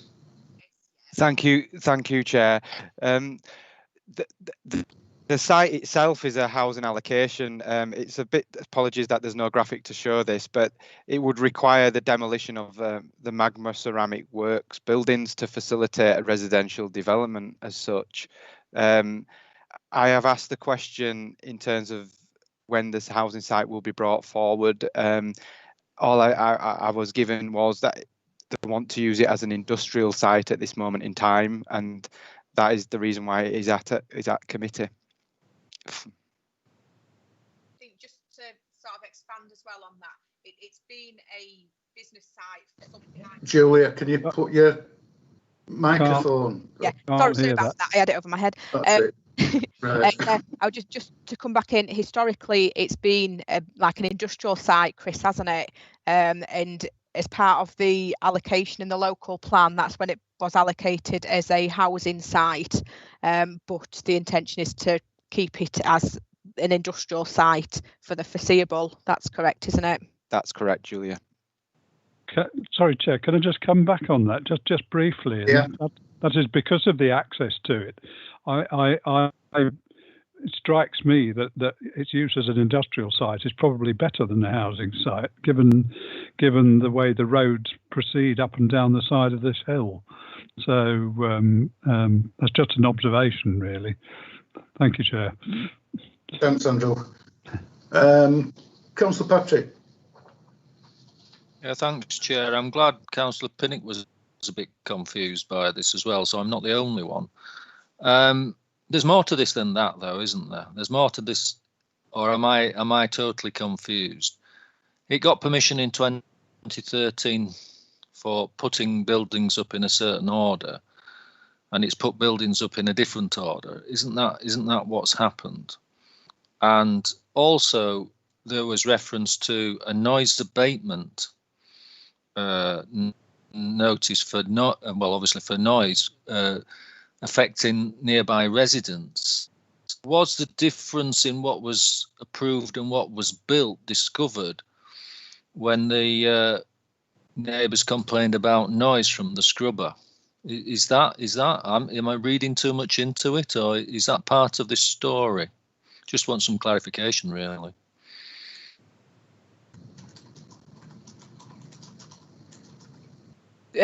Through you, Chair. Chris, are you okay to come back on those points there? Yes. Thank you, Chair, and thank you, Councillor, for them points. So the buildings that were erected in different, slightly different development footprints. So one of the buildings which was closest to Low Road and Middle Road is now not going to be erected, and that's along the eastern boundary, and then the other buildings within the site that have been constructed but not to the exact footprints of the approved plans. The actual abatement unit was submitted during the application process, just for as they had a live application, to look at that in a holistic view. As I understand, and as I said in the presentation, there has been issues with the existing abatement system. I'm unclear, if I'm honest, as to whether them existing issues are to do with the new buildings that have been erected or the existing buildings that were there on site. But this system is to address these matters. Thank you. Can I just come back then? I mean, Yeah. I'm not feeling any reason to oppose this, but I would like to be reassured that, you know, once this is, if we do approve this, that the neighbouring properties are protected from noise nuisance, and they can all live happily ever after. That's what I'm really looking for, because I mean, it looks and sounds like a company that's going places, and think we should support it. I think the fact that this land's allocated for housing is a bit of a side issue, really. It's not the main issue that we're looking at. Through you, Chair, if you like, we have actually got Alexandra Gary from Environmental Services here. If you would like her to come in to respond to anything. Yeah, if you can just clear up exactly what it's all about, yeah. Hi there, everyone. Yeah, I'm Alex Gary. I'm from the Pollution and Noise Control Team. We were contacted at the beginning of last year about noise from an abatement scrubber unit that had been situated on the rear of one of the existing blue buildings, not the buildings that are subject of this development. The buildings had been up for a while, being used for different purposes, storage, that sort of thing, and then they decided to put a new process in the building which required some nitrogen oxide abatement. Unfortunately, they didn't consider noise to be an issue when they installed the equipment, but they soon realised that they'd located it in the wrong position. They'd done it at the rear of the buildings, so pretty much the nearest point there could be to the properties on Low Road, and that's what caused the noise complaints. Through working with them, we served an abatement notice because we'd witnessed a nuisance, but that wasn't an indication that the company didn't want to work with us.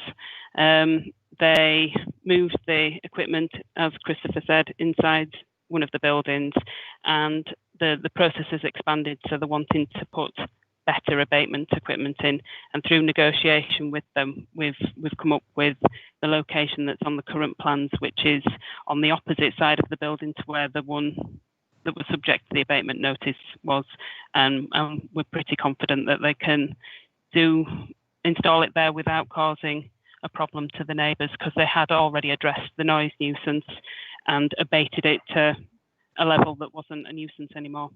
So I hope that clarifies things a little bit for you. Super. Right, yeah, looks to it, does that. Thank you. Right, members. Mohan. Chair, I was reading the report, objection by the objector nearby.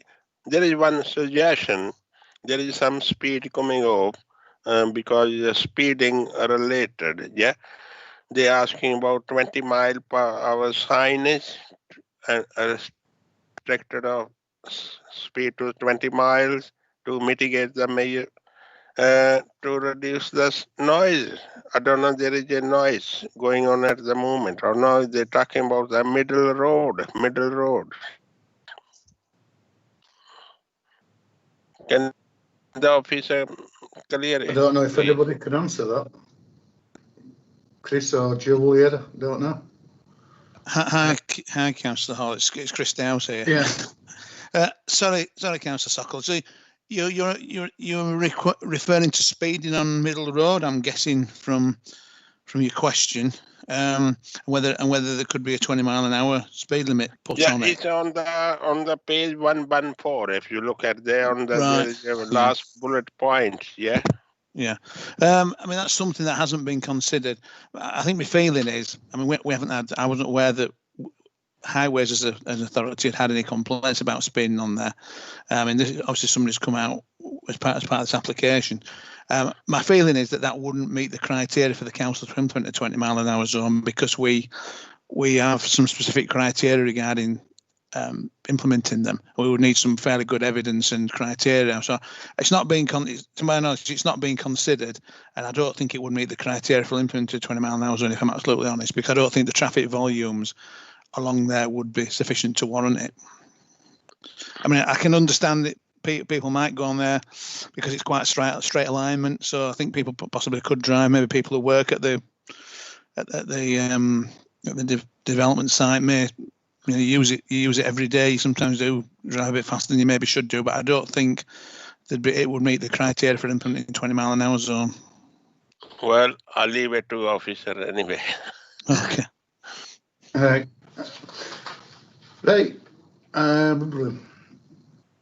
Next up, Councillor Pinnock. No. I don't think there's anybody. Go on. Well, so far, so much for nobody's moved it, nobody's seconded it. I'll move it. I'll move right. it. I'll second it, Chair. Right, thank you both of you. We'll go to a vote before you change your mind. Right, you're voting to delegate approval subject to the conditions in the report and the update. Councillor Bellamy? For. Councillor Patrick? For. Councillor Patterson? For. Councillor Pinnock? For. Councillor Sokol? For. Councillor Walker? For. Councillor Hall? For. That's unanimous. That's unanimous. Yeah. Second one of the day. Right. Go to page 135, and we're stopping in Dewsbury. This is Vulcan Road at Aitlands, and it's Naya, I think, now.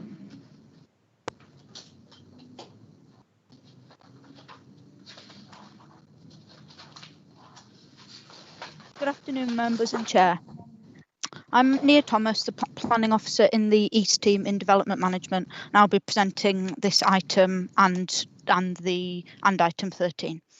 So firstly, it's item 12, and planning permission is sought for the erection of a warehouse at Vulcan Road in Dewsbury. Let me just check that the slide's moving on. There we go. The application is brought to Strategic Planning Committee due to the size of the site exceeding 0.5 hectares. As members can see from the aerial photograph, to the west of the site and the south, there are residential properties. So the residential properties here, there's a pub here, and it includes residential, and there's residential properties to the south of the site. To the west and to the north, to the east and to the north are industrial premises.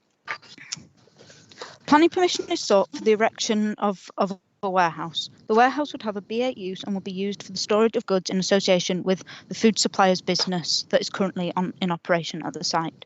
So as you can see on the site plan, where it says works, that is currently the Vulcan Foods suppliers that's currently in operation. And the plan also shows parking for the current works and for the proposed warehouse, and there is also a turning area there, as you can see on the plan.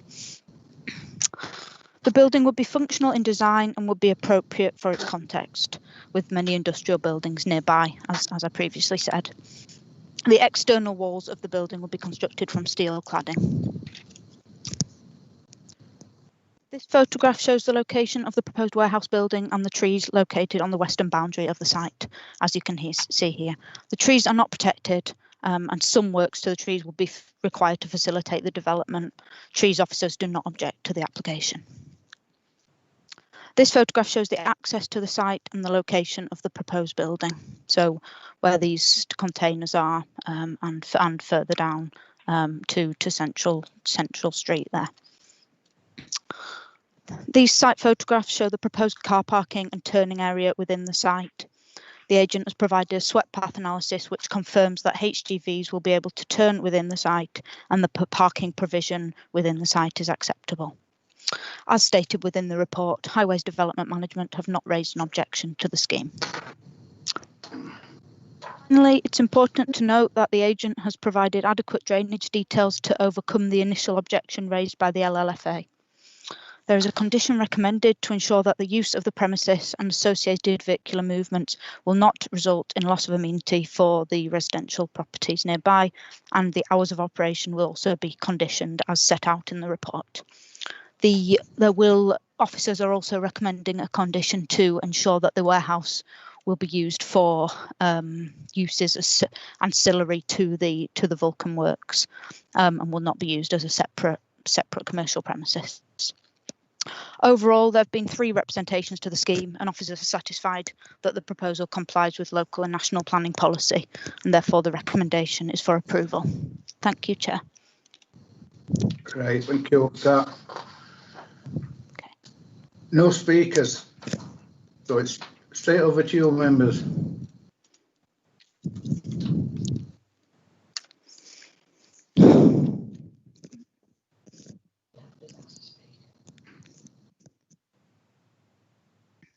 Come on, members, don't be shy, it's nearly Christmas. Councillor Patrick. I was rather hoping somebody else would speak first, but as it's nowhere near me. But I read this report and looked at the trees, and I'm quite happy to support this, provided the condition on the trees is strengthened. And I think those trees should be retained. I don't think they should be felled. Pruned, yes. Disfigured, felled, no. And the 2 reasons for that. One is there's this request in there from neighbouring properties about screening. And the other one is, of course, once you start felling mature trees like that, you start to impact on climate change, which I know Councillor Walker is a lover of trees, so I've no doubt he will back me on this one. Felling trees and then replacing them with small trees shouldn't really be something we should be considering. If they can fit this building in there without actually felling trees, they might have to take some lower branches off, then that is the best way to go, I think. So to take the trees out and then put a few trees back and then put some 3 electric charging points in, to me, is not the answer to climate change. But I suppose we all have our differences of opinion on that. The only other thing I wanted to ask was the operating time. I was on mute. You've gone on to mute, Councillor Patrick. When did I go on to that? About 10 seconds ago. The second point. Did I give you the second? I don't know how that happened. Must have been moving the papers over onto all these buttons. The second point was the operational hours are 6 a.m. while 6 p.m. Monday to Friday. That's what it shows in the report. I wanted to know whether that was the same as the operating hours now for the rest of the site, or are those operating hours that are supposed to protect the neighbouring properties? And you might want to answer that before I go on to the next bit, but my next sort of supplementary question to that, depending on what you're going to say, was, is 6 a.m. to 6 p.m. Monday to Friday is a long day. It's quite a long day, isn't it? It might be a standard day these days. I don't know for that kind of business. But if it's the HGVs that cause the nuisance, is it possible to restrict the HGV movements within those operating times? Okay, I hope you've understood what I've said. Yeah, you want to come back, Nia? Through you, Chair. So firstly, in terms of Councillor Patrick's question about the trees, the agent has confirmed that there would be some excavation required to facilitate the erection of the building, and that would impact on some of the trees. trees officers are okay with that, given that the trees aren't protected, but it is acknowledged that they do provide some amenity value. So in terms of the conditions that are suggested, there is a condition for a landscaping scheme that would require the planting of additional trees, and also the condition that is set out in the report is to control the extent of the works, to kind of limit the impact on the trees as much as possible. And then secondly, the points you raised, Councillor, about the opening hours. The current operation at the site runs on a Monday and a Friday, 8 a.m. until 5:30 p.m. That's their current opening times. Thank you. So just to come back on that, so they want to open 2 hours earlier in the morning. That's correct for the warehouse element. That, I mean, that's going to impact on those properties, isn't it? You know, 6 a.m. or 6 p.m. at night, Monday to Friday. So I'm not happy with that, really. I think we should try and accommodate the neighbouring properties. It would be nice if you could just stick to the same times, 8 a.m. But getting back to the trees, you see, it comes. I'm not happy with that. If I was happy with what the officers had come up with, I wouldn't have even raised it. I think we need to strengthen that. What you're saying at the moment is all those trees can be felled. That's what you're saying. There's nothing in that condition to protect any of those trees at all. And I don't think they all need felling. I think that building can be put up without all those trees felling. So I think that condition needs to be strengthened so that we maximise the number of trees along that road that are not felled. And I hope I get some support in that, because it takes a hell of a long time for new trees to grow. And once they plant these supplementary trees, if they die, nobody bothers. You know, nobody bothers. There'll not be any trees along there again. So I think it's important for screening, because the residents have mentioned it, that those trees, as many of those trees as possible, are retained. And I'm talking most of them, not one or two. So I think it needs to be looked at in those terms. Thank you. Andrew. Yes, thank you, Chair.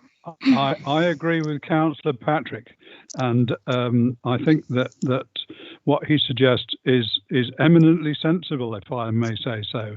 I have actually been to see the site, so I am familiar with what's there, and the trees do. Even at this time of year, you can see that they do provide a quite a considerable screen for the houses behind them on a higher level. So I think they need to look again at this, as Councillor Patrick said, a bit of pruning and so on, because they're not the prettiest trees in the kingdom, but a bit of TLC would probably do them very well. And I totally agree about the opening hours, because there's nothing worse than lorry movements early in the morning. It's perhaps not quite so bad in the early evening, but certainly not in the early morning. That is one of the sort of complaints that we as ward members get about that sort of thing going on. So I would want to see the opening hours as they are on the site already. Thank you, Chair. Thanks, Andrew. Ma'am.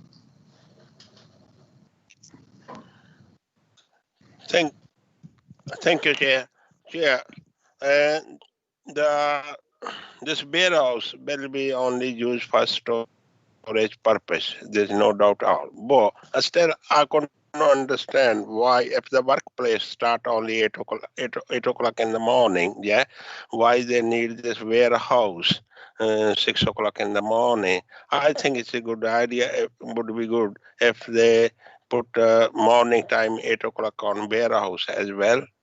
But again, as Councillor Pinnick said, there might be not so bad closing 8 o'clock in the evening, because everybody is around there. So definitely the time in the morning, they should start 8 o'clock with the workplace time. Thank you.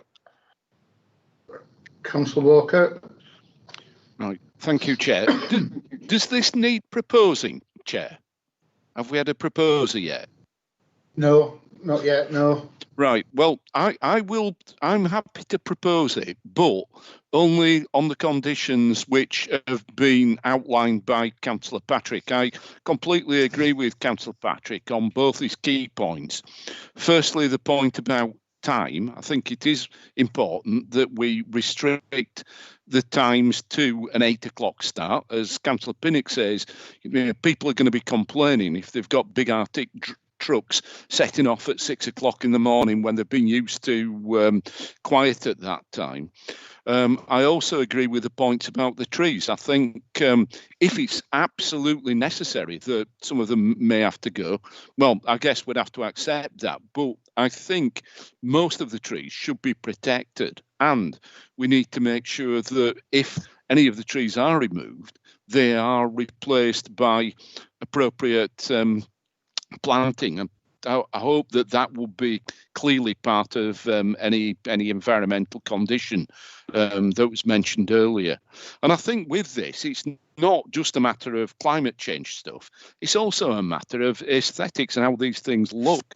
It always annoys me that in somewhere like Kirklees, very low standards for the appearance of industrial buildings seem to be accepted. Whereas if you go to the southeast of the country, for example, they always seem to put a bit more care and attention into these things. I think we should not accept low standards of how things look, even if they're industrial buildings where possible. I think we should look to screen those with trees and other vegetation or make them look better. Yeah, so I propose this, but only if the conditions that were outlined by Councillor Patrick can be incorporated into what it is that we're actually accepting. I'll second that. Hi, Chair. Right. It's Julia Stedman. Then can I just come back in? So in terms of like I said, the trees, they're not protected. However, we have suggested the condition 7 about the no additional tree work to commence without the prior approval of the local planning authority. So we'll still retain an element of control there, but like I say, the trees are not protected, but we would still, like say, retain an element of control through this planning application. And then there's the condition 8 about the landscaping boundary treatment plan. So we'd be able to look at, I suppose, the enhancement as well along that, like around the boundaries. So I think the expectation is that there will be potentially some loss of trees. Not listening. But we have got the control under that condition 7 in terms of it would need to be minimised, and we would have control over that. That condition 7's not strong enough. That's what we're saying. It's not strong enough.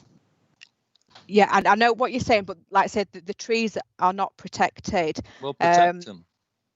They're not worthy of protection. They're not worthy. No, like I said, our trees, the council's trees officers have been consulted on the application, and they've not advised that the trees be protected by a tree preservation order. Well, I think they should be. I think they're wrong.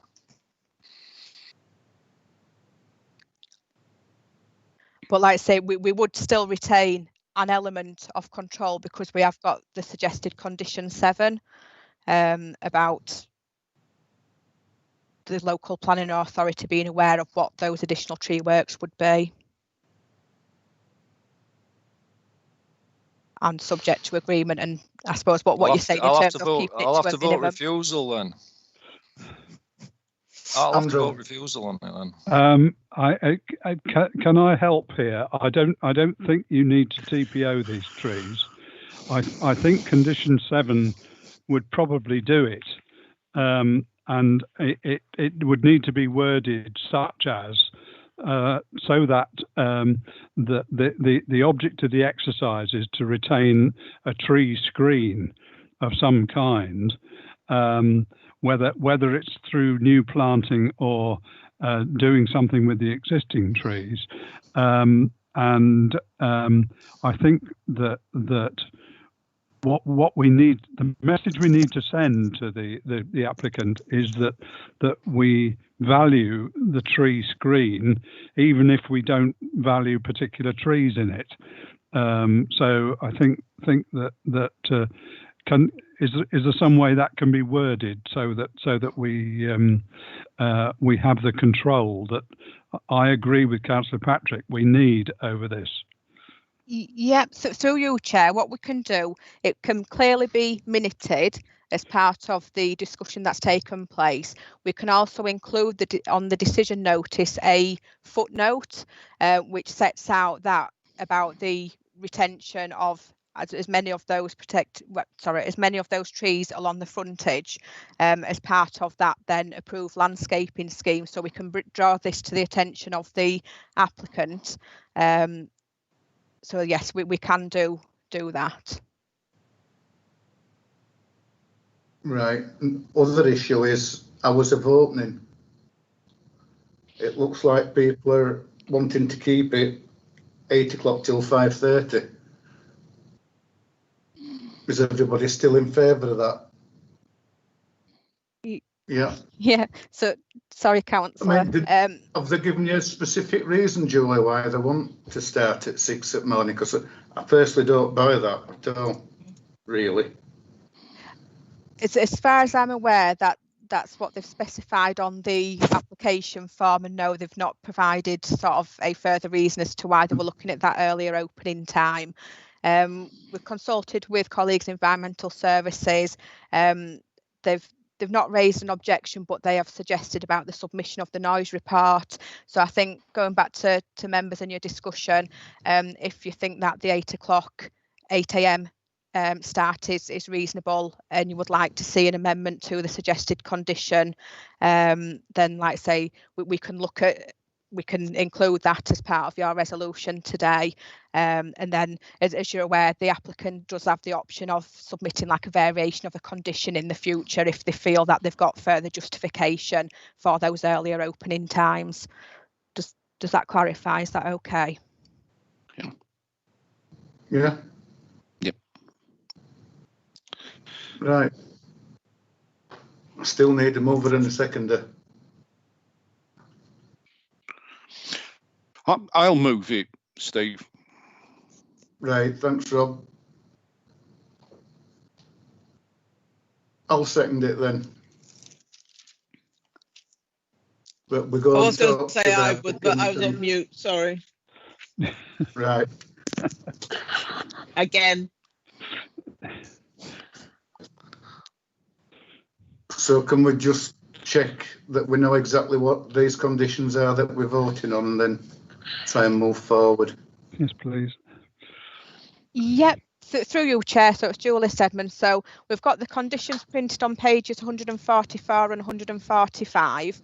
In addition to conditions 7 and 8, we are looking at including a footnote, which sets out about members advise the retention of the trees along the frontage, to look at that as part of the landscaping scheme submitted at the condition 8.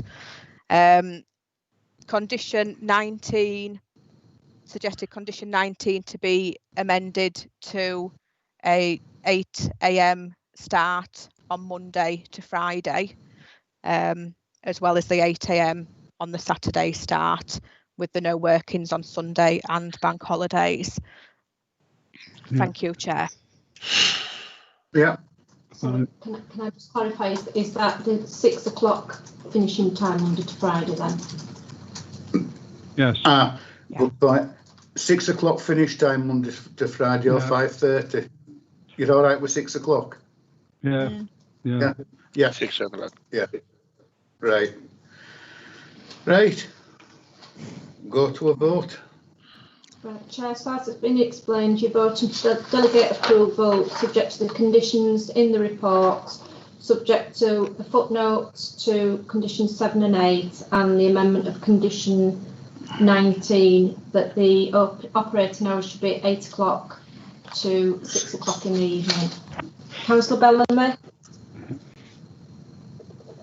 Oh. Rick? Was that me? 4.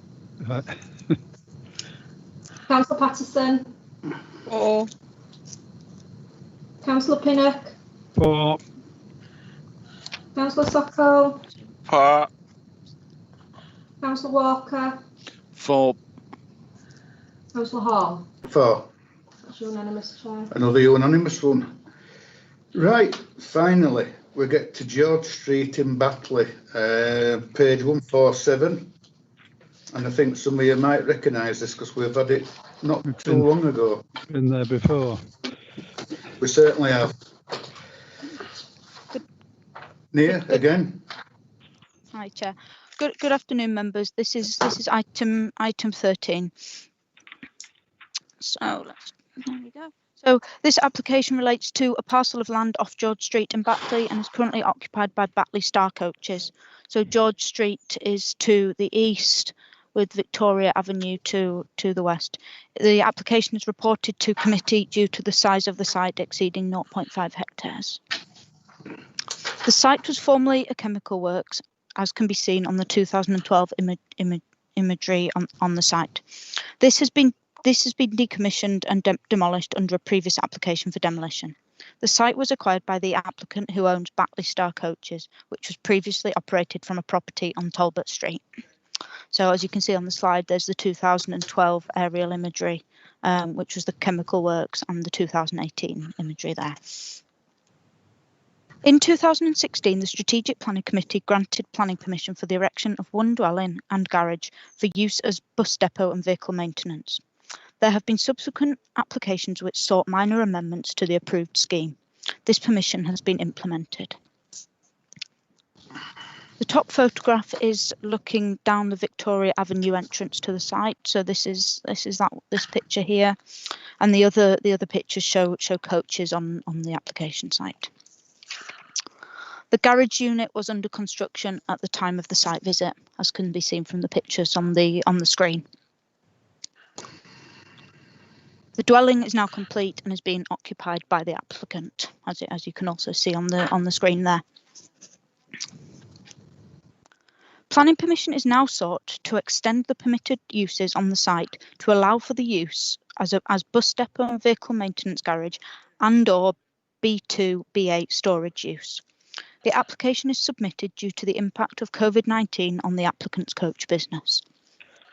Due to the nature of the pandemic, all coach trips have had to stop, and in order to ensure the survival of the business, the applicant seeks permission for this flexible use of the site in order to maximise the value of this site. No physical works to the site are proposed under this application, as the works will be carried out in accordance with the previously approved plans. The key issues in the determination of this application relate to residential amenity from potential noise impact and highway safety. Both consultees raised no objection subject to condition. So Environmental Health have recommended a series of noise conditions, as well as a condition restricting movements of non-passenger vehicles at night, and Highways raised no objection subject to no HGVs or coaches using the George Street entrance. No representations have been received and the application is recommended for approval subject to the conditions set out within the report. Thank you, Chair. Right, thanks. We've got one speaker and that's Haris Kasoji. I hope I've pronounced that right.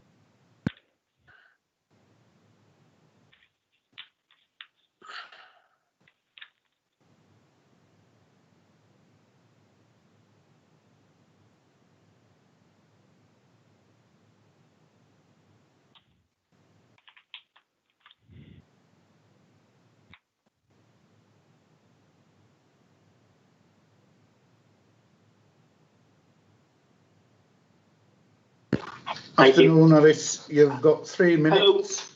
You've got 3 minutes starting from now. Okay, thank you very much, councillors. I will be brief.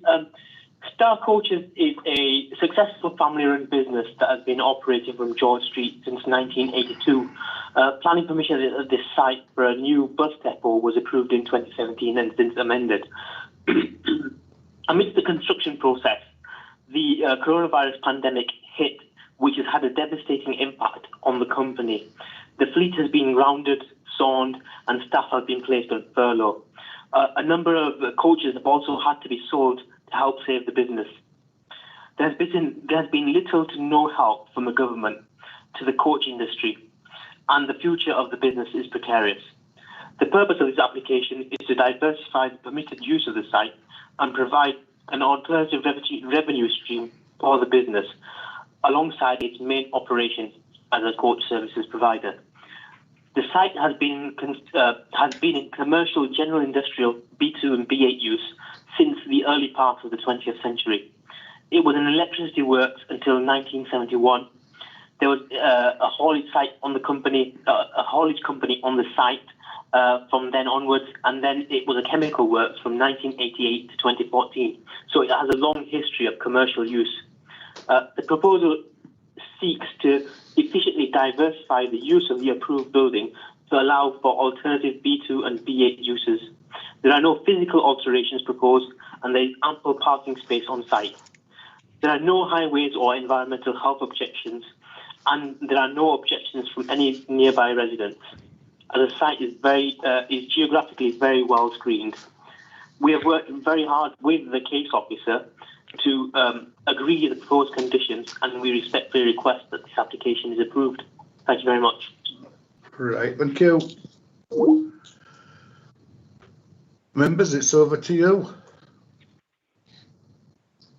Councillor Pinnock. Yeah, Andrew. Yes, thank you, Chair. I would like to propose approval of this, and I'm particularly pleased to see that access onto George Street is ruled out, because using the other access will be it's designed to get rid of annoyance to the residents who live on George Street, or indeed the back of Talbot Street as well. Yes, I move approval. Thank you, Chair. Thanks, Andrew. Mohan.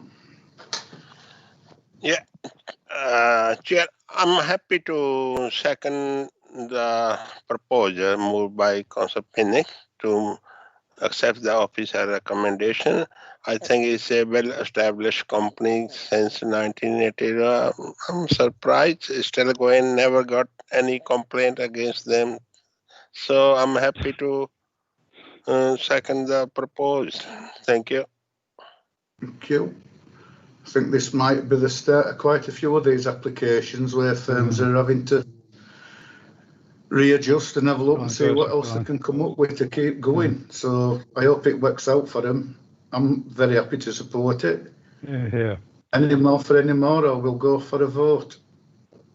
Right, Sheila will go to a vote. You're voting to delegate approval to the Head of Planning and Development to complete the list of conditions in the report.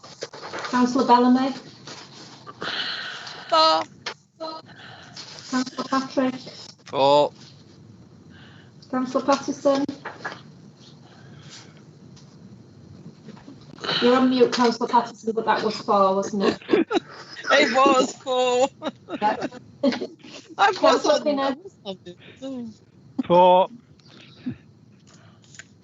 Councillor Socko. 4. Councillor Walker. 4. Councillor Hall. 4. It's unanimous, Chair. That's it for today. So I'm going to say it now, go home, but you're all at home. We can gather again next year and we can do it all again. And I can sign that message to Carol. Season approved, Chair. Thanks, everybody. See you next year. Have a good Christmas. Yeah. Happy Christmas. Thank you. Merry Christmas. Bye, everybody. Happy Christmas, everybody. Bye. Thank you. Bye. Bye.